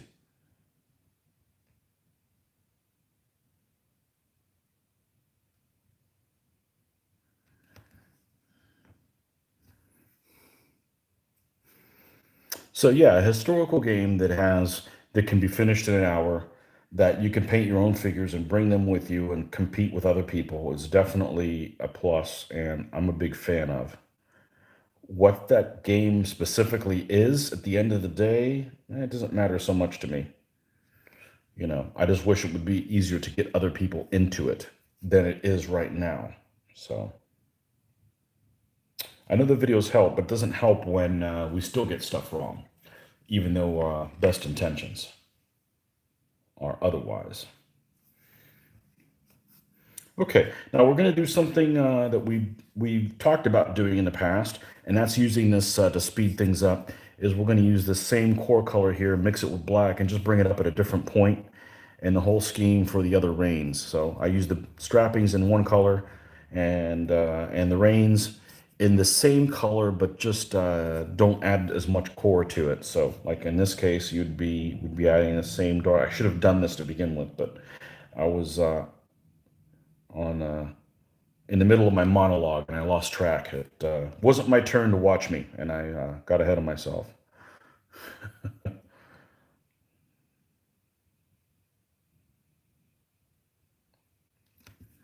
Okay, so we're going to take that color, which normally you would just add more to this to end up creating the other one. Is we're going to just add white to that, so it'll still be the same color family, but it won't be the same one. No, we have a little bit different of a color. Because that's what happens is you do a lot of these. You're like, man, what color do the reins? I don't want to use the same color I've used every time. So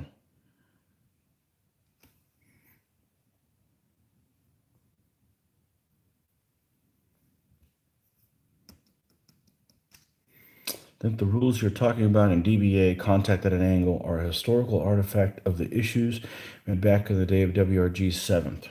Okay, never played it. So I miss those days with 60 ancient gamers at Cold Wars or Historicon. One year, we even had a small tournament at the Council of Five Nations in, oh, good Lord, Schenectady, New York. We need an Ancients Rebirth. I never played Ancients until I played DBA. Never really had an interest in it. A lot of it is you're affected by people around you. If people in your group don't pick up Ancients, then you don't pick it up. I mean, unless you end up being the point man on it. Um, when I first started gaming, I was a young kid, and everybody was in their 20s. I was in my late teens, and they did a lot of ACW. I never liked ACW. I never liked the period. And then they moved on to Napoleonics, and they just didn't seem like they were having that much of a fun. You watched our videos, we have a lot of freaking fun. Win or lose, we have a lot of fun. So it is ultimately about the people that you play with. Ultimately, one bad apple can ruin it all, just like at work. You got one employee that's problems, he's going to bring everybody down. The good guys don't make him better. It's he brings everybody down. So luckily, I don't think we got one of those people in our group. Fortunately, I don't need none of that.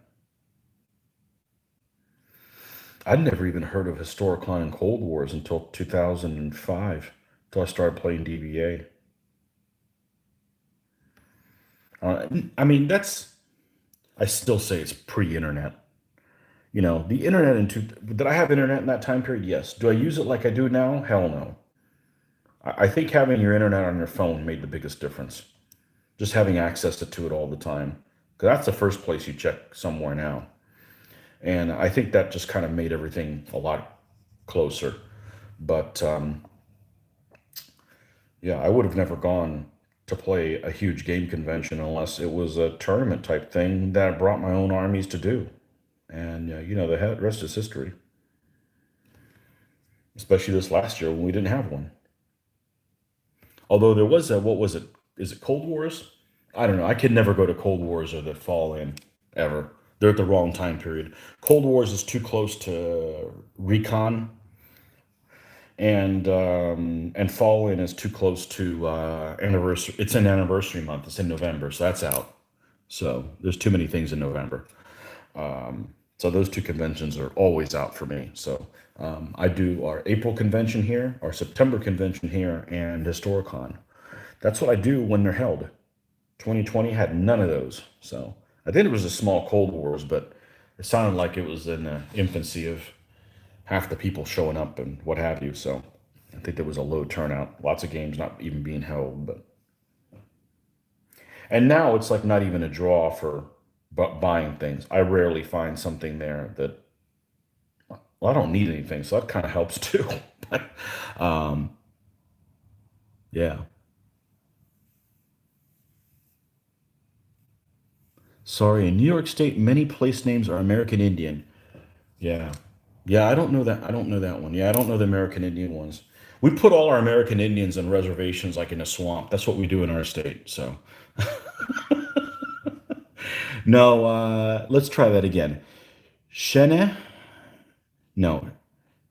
Shen Nectady. Or Schenectady. One of those two. Schenectady. Yeah. Passamaquoddy, right? It's easy to say it once you know how to say it, you know?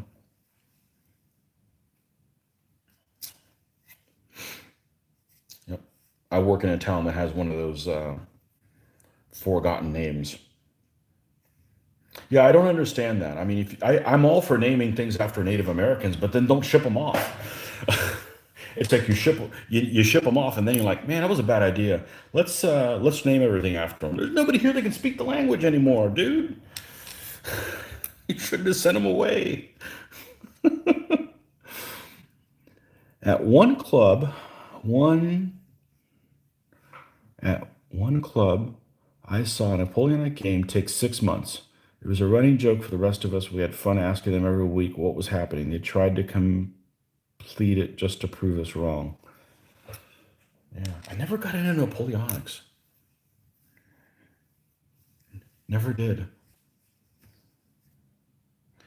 Well, there's just some periods that you connect with, and there's some that you just don't. It's okay. That's okay. I've pretty much convinced myself I really can't get into another period. There's just not enough of me to. I don't want to game another period. I'd want to paint figures for it, and I just don't have time to paint something that's more troops. Regardless of how long it takes to play the game, I just can't. I do get fascinated. Like I'll go like what was the other day? The other day I was like, I think I've mentioned this to you before. Anyways, this makes a good story. So there's a group at our local game convention that plays Sword of the Flame. Okay, they've always played it. They play it in 28 millimeters. I don't paint 28s. Not going to. It takes too long. It used to be that they didn't make any figures that I gave a shit about. That's not true. They make nice figures. They just would take me 8 hours to paint a figure. I'm not going to just speed up just because, you know, just to get stuff on the table. That's not in me. I'm not, it's not something that is built into me. But anyway, so they play this Sword to Flame game all the time, consistently at our shows. And good group of guys. I have fun talking to them. And before we had a full slate of DBA at our shows, we would occasionally play something else. So we played this Sword of the Flame game with them, and I think it was set in Afghanistan or something like that. So we go to the we go to the I call it the Irish bar across the street, but it's not really an Irish bar because they have all the flags there, all the British Isles flags there. But anyway, so we're having a couple beers, and the guy running the game, we're like brainstorming, like, yeah, Afghanistan would be a great theme for that Victorian time period because you could have all kinds of different factions. Not only do you have the English and all the native tribes and the tribes that could be, at each other's throat, but you could have Indians, you're near, you could have some Indian troops, you could have Russians, you could have, all these kind of stuff. And we start brainstorming all these ideas like, yeah, you could have like a missionary and he's trying to do this. And, just kind of, where everybody could be having a different type of force and they could have conflicting things about what they want to do. Like one guy's trying to get off the board, one guy's trying to take a town, or somebody's trying to get some artifact off or something like that. So, like the next convention later, I encountered the guy and I'm like, "Hey, did you give any thought into what we talked about?" And he didn't remember the conversation at all. It's like he had had a few too many Guinnesses and forgot about it. But I can't say that I've ever had too much to drink to forget a conversation, but it's possible. So, about a week ago, I was like, if I did Sword in the Flame, I'd do it in 15s, right? I'm already painting 15s. I could get some done. So then I looked up how much the rules would cost, some scenarios, other stuff on there, who made troops for, different things. And, after I did all the research, I'm like, okay, well, that was fun. Let me go back to painting my ancients. I've kind of realized that I can kind of fantasize about doing other things and then do all of the fun, what I call fun research is who makes the figures for what they look like, how much it would cost, what the scenarios would be, and not get into buying the rules or buying the figures or anything like that. And I've done that on a couple of things recently, where I'm just like, I get fascinated about what it could be and then just don't pull the trigger on it. That keeps me out of trouble. I know it might be the exception. Some of you guys would be like, "Oh, I bought all the stuff and just never did anything with it." Well, I've done that before too, many years in the past, and that's really unsatisfying. So I don't plan on doing that again. On doing buying things and not doing anything with them. That's very unsatisfying. Like I've seen World War II figures in 20 millimeters that I wouldn't mind having, but I'm like, okay, I have a pile of them. I have a pile of figures that I already like, and I'm not painting those. So why would I need more? And I look at them and go, that was nice. That was a nice experience. That was a nice distraction. I could be distracted and look at other stuff, but I'm not going to go and buy it.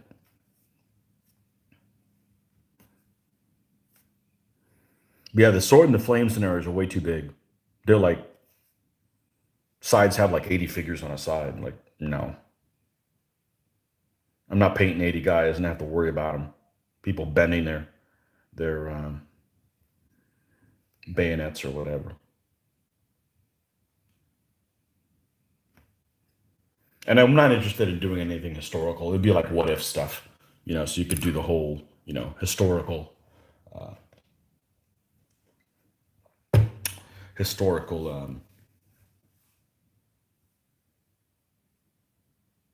fantasy historical stuff.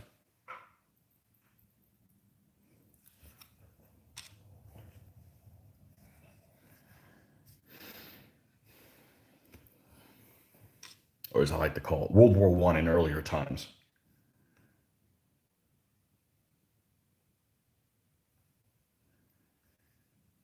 Okay. Now, boy, the edge of this horse, because the horse doesn't fit on the stand completely, is getting scuffed up all along. So there's no point in touching that stuff up until the very end. That's what happens. That's usually why I don't paint socks on horses and stuff. I don't complete the horse to the fullest because invariably some of this stuff gets scuffed up by being on this stand. Yeah, it's just one of those things. It's not a whole lot, just enough that it's like, I don't need to commit more effort to this because it's just going to be wasted at this time. Let's do some highlighting on the horse here. And then we'll do the socks on this horse. And maybe we'll bring that shield up a little bit.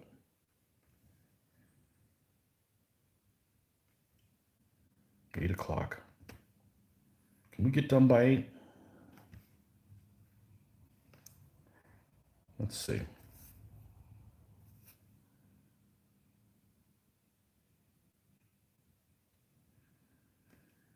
It's almost time for my second breakfast. The first breakfast is at 5.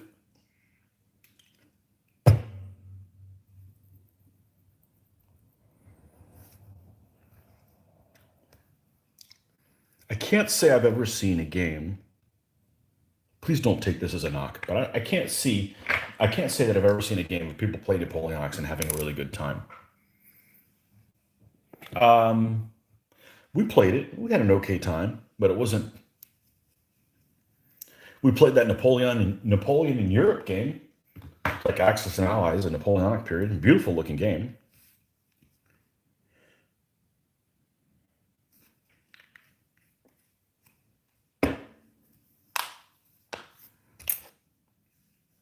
Had a good time with that.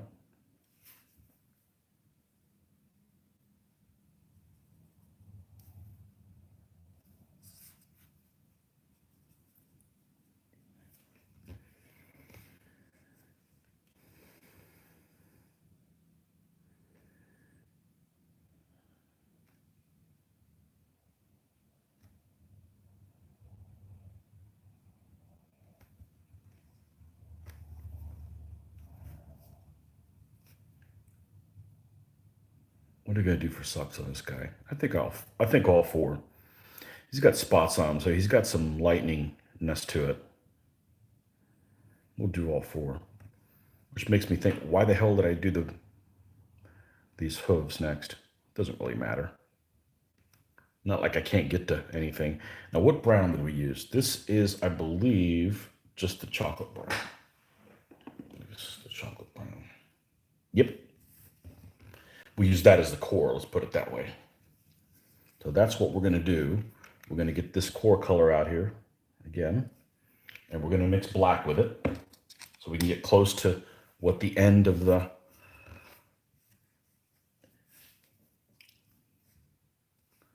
end extremities of the horse are.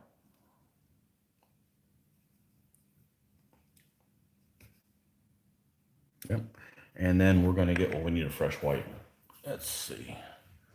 Nope, that's not white. That's something else.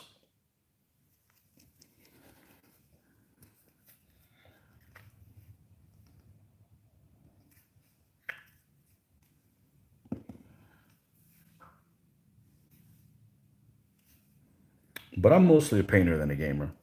If I was a gamer, I'd be like, oh, let's check out what this DBMM is all about. No, I have no interest.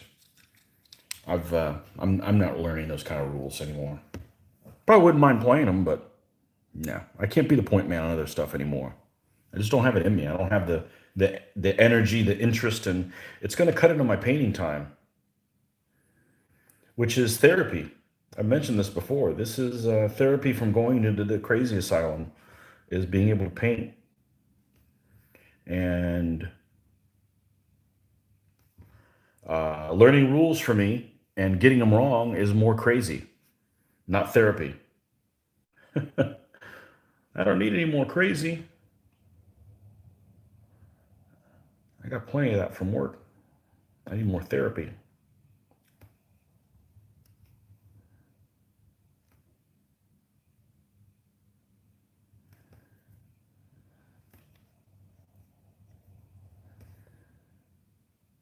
I'm sure there's people that get stressed out by painting. Well, you probably shouldn't paint then, because this should be enjoyable experience.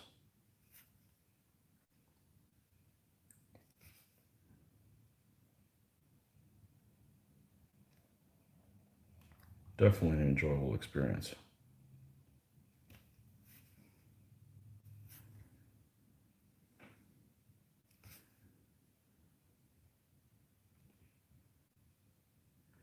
I mean, I've fantasized about doing some World War One skirmish, obviously in an environment that does not involve trench warfare, because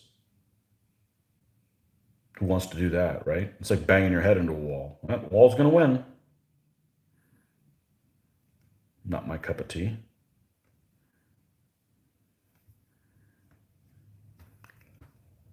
They make those 20 millimeter figures by tumbling dice that I've seen pictures of, and fascinated to paint them. But again, I don't need more things to paint. I did a search, found out what packs they make, what I would order if I ordered it, and then left the website.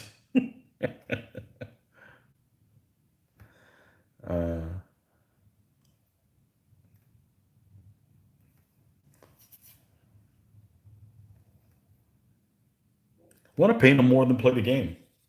So,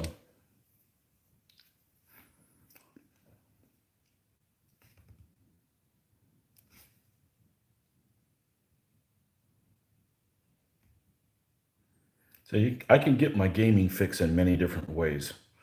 I can only get my painting fix one way, painting. So,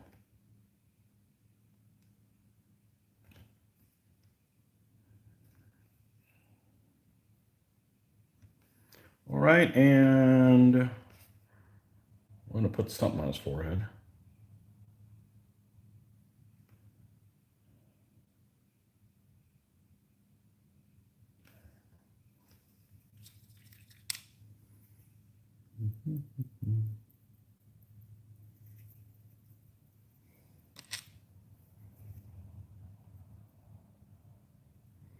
I know what you mean. Lots of poor NAP rules sets out there or just bland sets. I've gone back to NAP with Age of Eagle rules, Napoleonic, Fire and Fury. Fire and Fury is good. Never played the Napoleonic version. I think I played Fire and Fury once. When we started playing, when I was a kid, they played Johnny Reb a lot.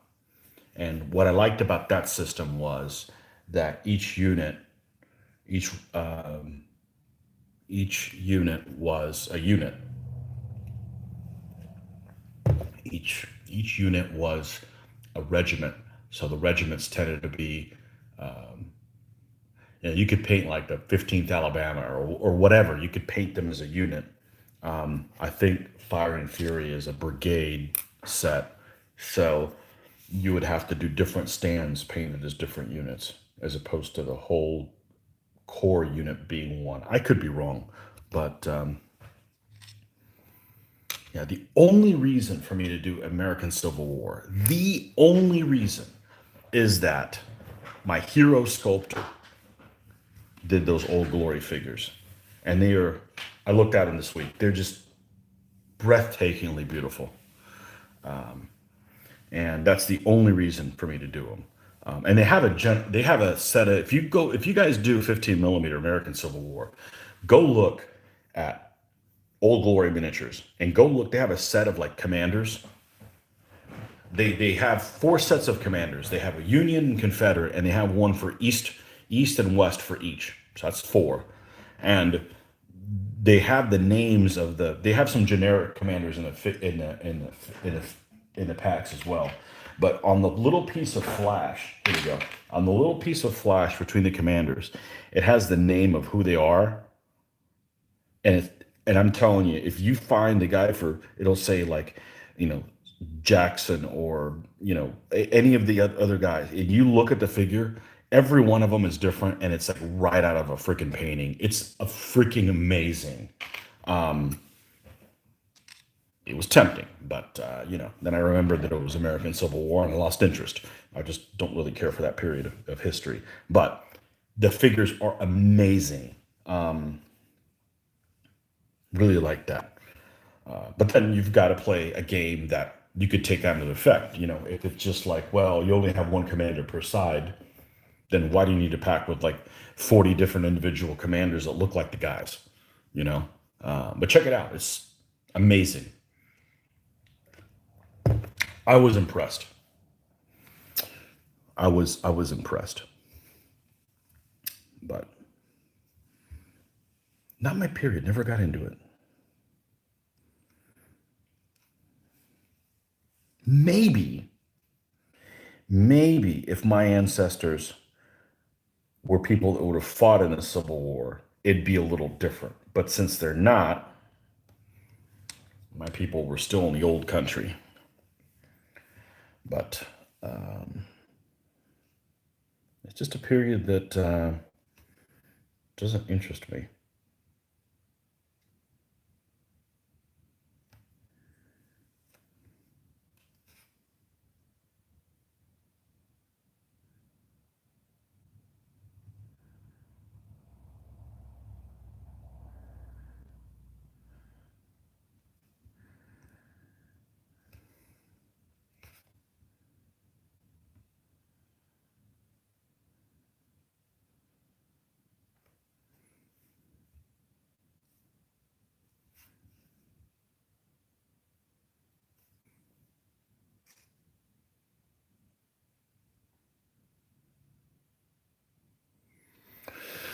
An ACW campaign 1996. It was in Shenandoah Valley. We had guest generals and played it over a couple months. It was easy to get beginners into Fire and Fury. All played well.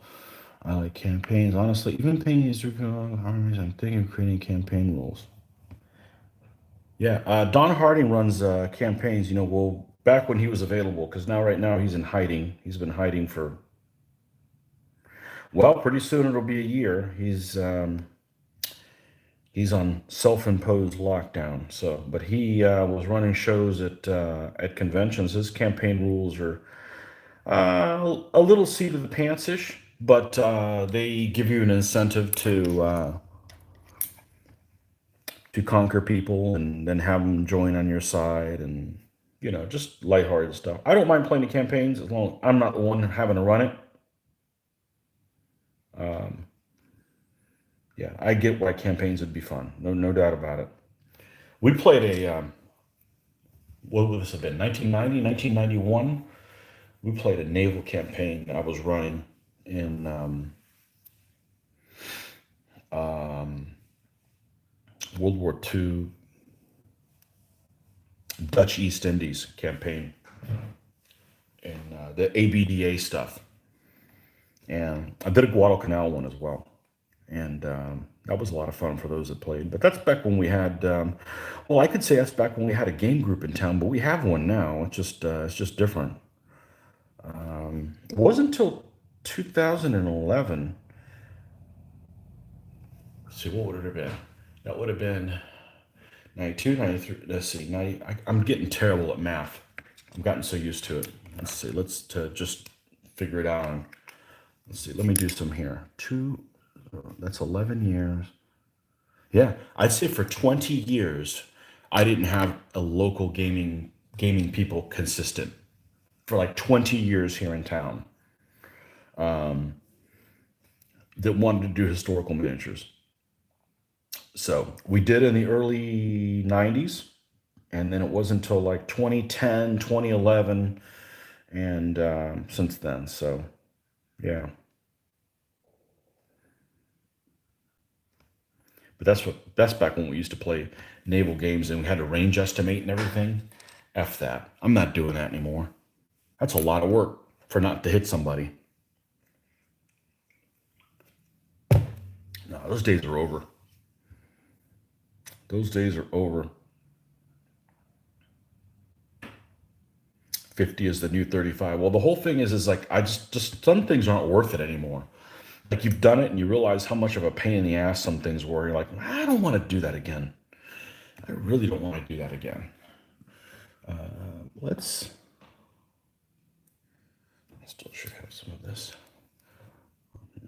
Been there, done that. Not doing it anymore.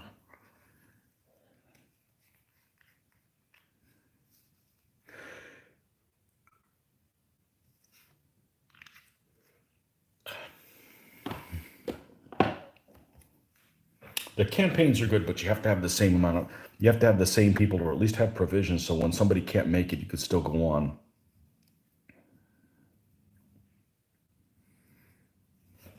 There's always one or two of those people. I think just a lot of people have too many interests, too many different interests, family, work, etc. I got family, work, and I do this. I don't do football games or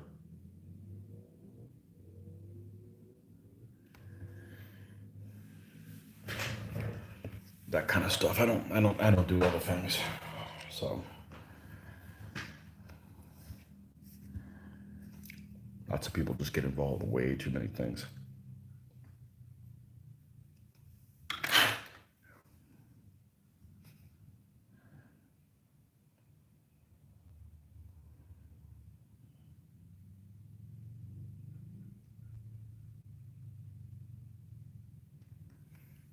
Sports. Lots of people in this town do lots of sports related things.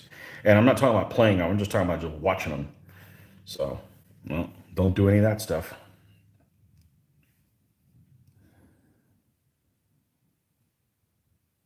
Never interested in me. I'd be like, do you play war games? Nope. I just watch other people play them.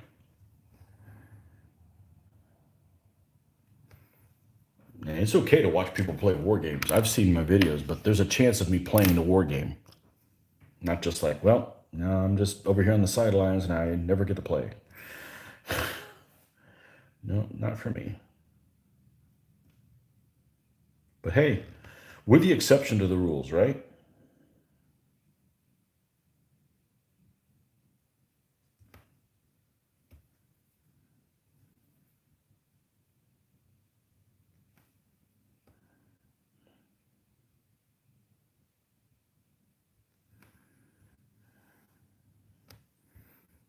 So how's that lockdown working in Europe? I mean, you guys are shut down big time. It's like the second or the third one or something like that. I don't know. I can't keep track anymore. I'm oblivious to it, honestly. I'm not affected about it at work. Also, you got to go to a store or restaurant or something like that. I think about it, I'm like, oh yeah, this thing again. Is this still a thing? Is this still a thing? I get caught off guard.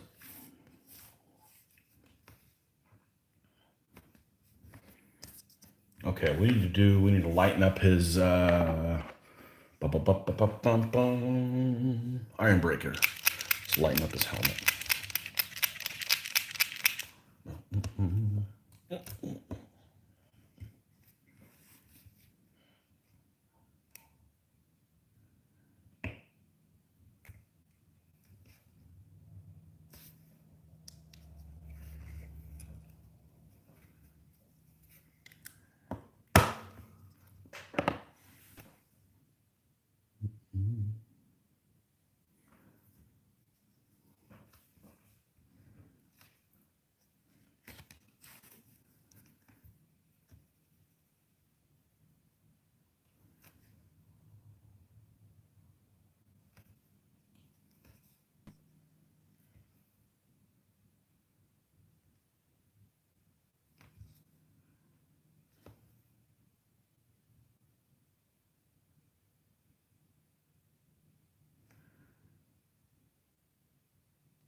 My manpower is being redeployed to support civilian agencies. Okay. I was making two armies for two conventions and both got canceled. You only had two conventions canceled? I don't know when we're going to have another one. I say we're not going to have any in 2021. That's what I think. It's all right. We'll go to them if they have them. If they don't, we'll just keep doing what we're doing. No, only two you could attend. Okay. Yeah. I don't think we're gonna. I don't think 2021 is going to be any better. I see no signs of any year being any better. So at least I'm not in panic mode, and I honestly forget the shit's going on, other than not having any conventions or not being able to go on a cruise or vacations suck. Work's really no different, and if it slowed down a little bit, it wouldn't hurt my feelings any. We're too freaking busy at work, so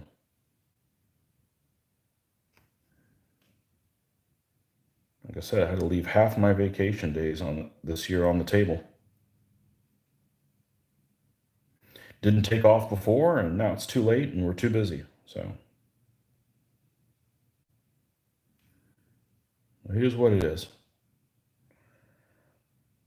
Got more painting done this year than any other year, even though there's no reason to paint them. Well, that's not true. We have our own games. You guys watch, so I don't care if there's not any more conventions. Honestly, it's not that big a deal. It's not that big a deal. I would rather still be able to do the YouTube video. I'd rather get together every week and never go to another convention than the other way around. Um, and I don't mean that because I don't like conventions or that I'm not going to go to them, but nobody said it's up to me. Nobody said it was up to me when we're going to have them. So, besides, they could have them and then put so many conditions on what you have to do while you're at one that I wouldn't want to go to anyways. So, which is fully what I'm expecting. So, I'm prepared to not go to another convention again if it comes to it. I'm going to still keep gaming. We're still going to be doing videos.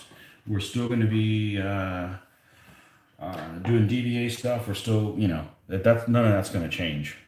You know, there's not that many people that I encounter at shows, anyways. But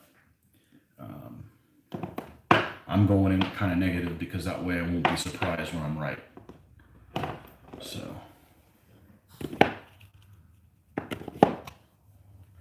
I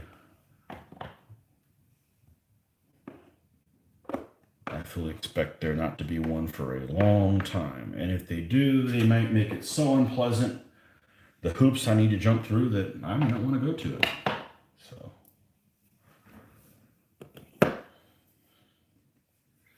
That's okay too. You guys will still get the same amount of content you've been getting. So.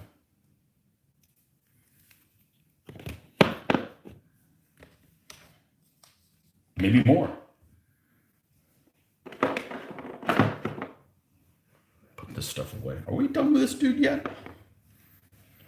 Are we done with this dude yet?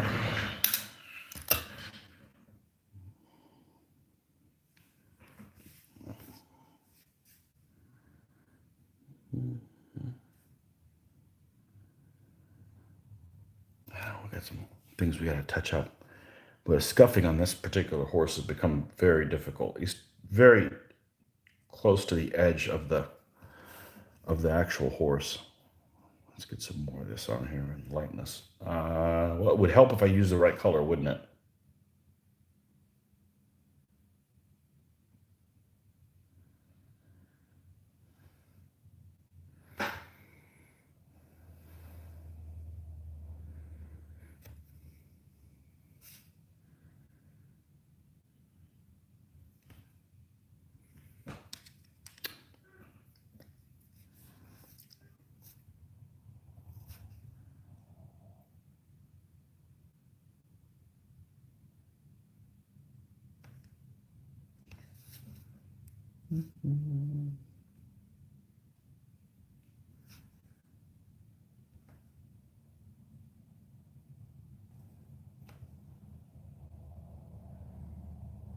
I think we're good.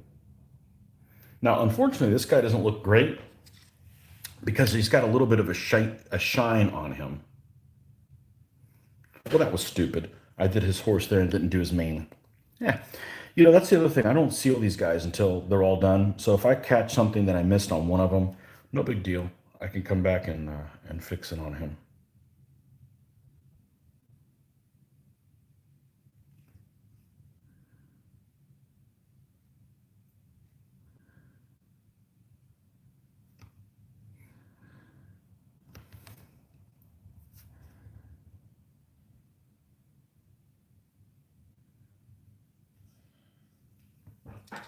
All right.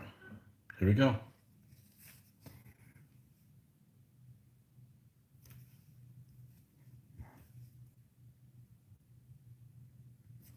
Okay. Now, by rights, I should paint the other figure that's the same, because that forces me to make sure that I do not make them similar looking. Although I could see the lances all being the same color or very similar color. But other than that, yeah.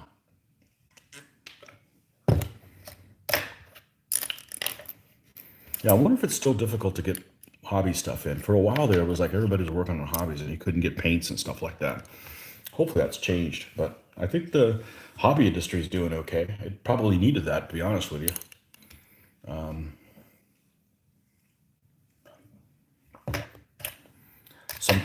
Some industries are doing well, like maybe the hobby industry, and some industries, like the cruise industry, will probably never bounce back. But oh well, it's not up to me.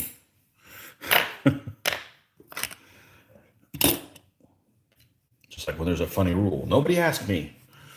Nobody asked what my opinion was on the whole thing. Okay, now this guy. Do you have a little bit more painting? I thought it was going to be 8. It ended up being 8:30. Yeah, we got a little bit more painting left in us, I think.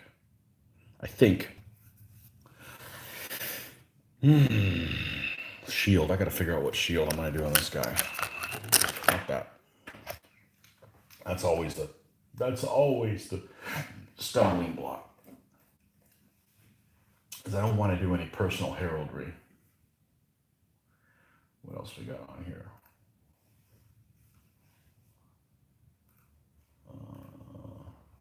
No.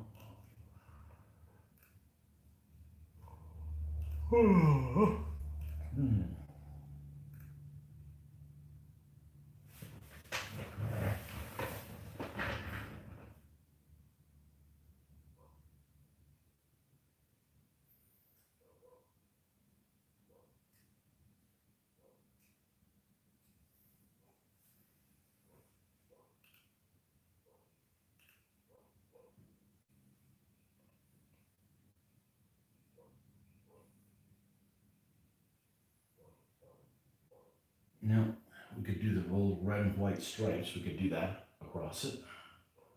Certainly. We're going to have some of that for sure.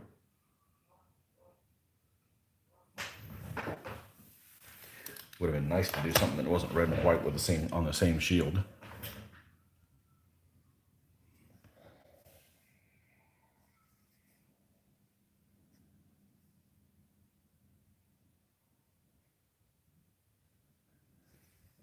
Well, let's go about this a little differently.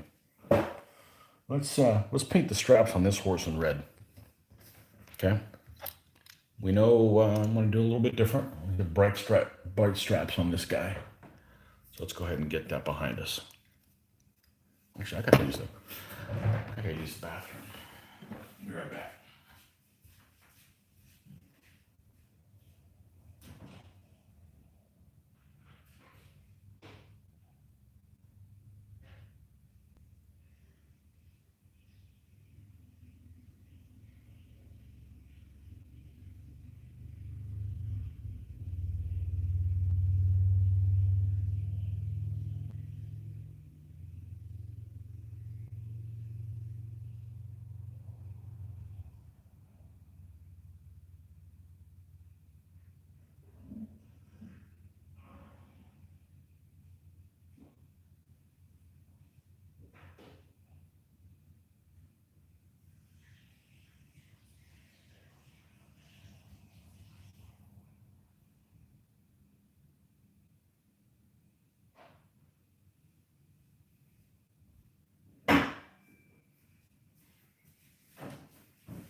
All right.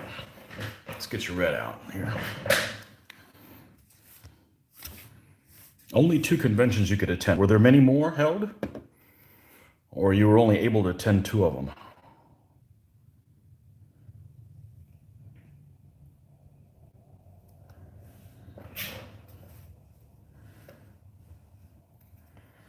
I guess I could only attend 3, and all 3 were canceled.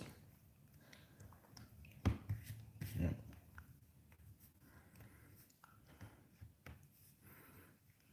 I have a feeling whenever they do the first one, if they do a first one, it'll have a really poor attendance. That's going to be my guess.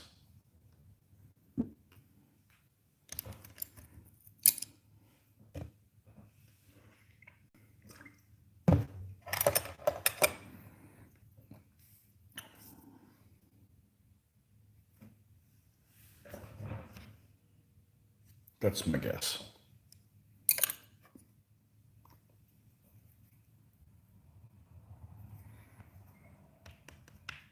One was a micro convention in my town. Okay. Hey, I like those. You don't have to travel far for those.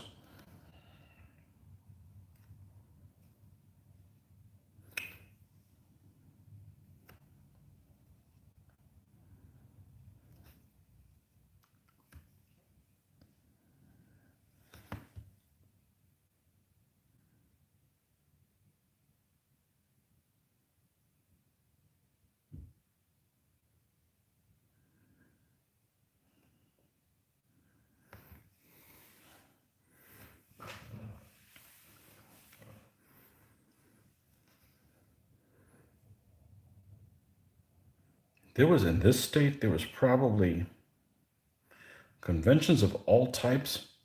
In other words, if I include fantasy as well, I would say there was probably about 14 a year. I could be wrong. It might be closer to 10, but it sure seems like it was like that. But, there's only so many brownie points I can use to go to one. I mean, they cost money, even though you have fun at them. They cost money with the eating out and lodging and that kind of stuff. So, I'm only going to go to it if it's got DBA, or I'm going to put DBA on. Now, I've tried to put DBA at other cons other than our two normal ones and had such a ridiculous turnout that, it's not worth my time. There's just I don't want to go to, a third show in Florida and then it costs me going to Historicon. So that's why I've just did the two big cons here in Florida and then a Historicon, but it's not like any of those are being held either. So.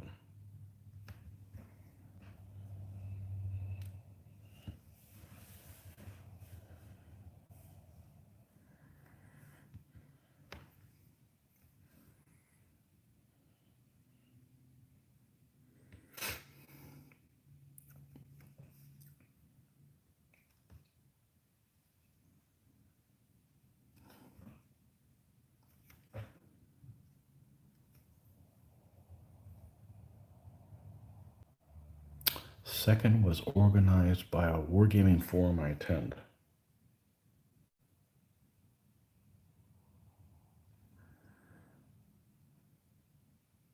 Yeah.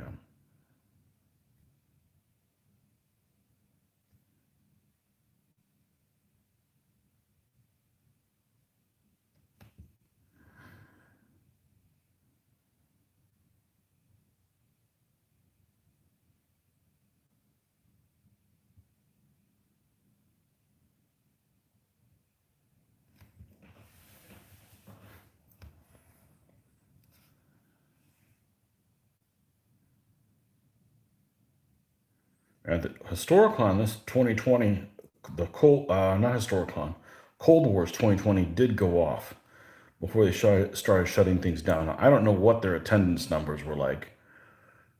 I want to say it was at least half or something like that.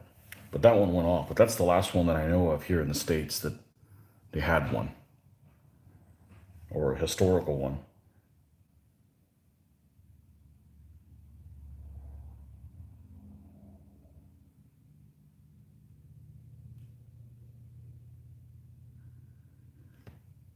I think Australia's had a couple, but they've been really small affairs, very like a microcon, like you were mentioning. So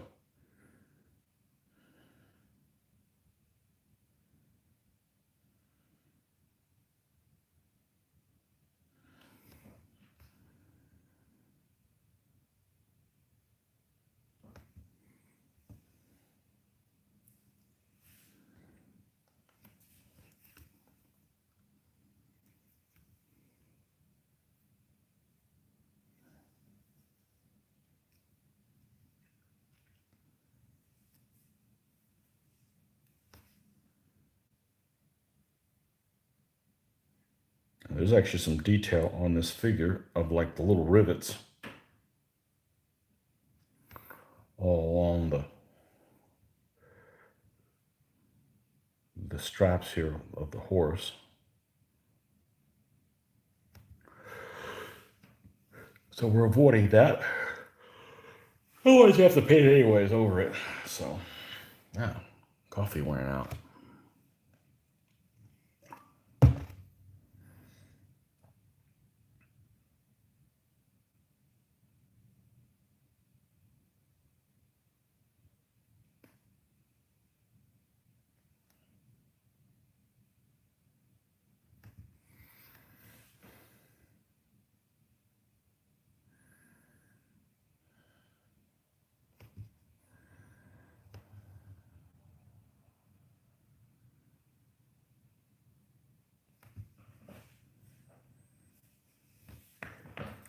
Well, I think we're gonna call it a day. I need to get up from this chair. This is what gets tiring more than anything else. And the chair is pretty comfortable, but what is this? 2.5 hours almost? Yeah, we got to do some other stuff today. But it's a yucky gray day. At least it's cold. Colder, anyways. But, anyways, thanks for joining me, folks. And we'll catch you guys next time and pick up where we left off here on this second night here. And at least you got one of them done. So he is complete. Okay. Catch you guys next time. See ya and happy painting.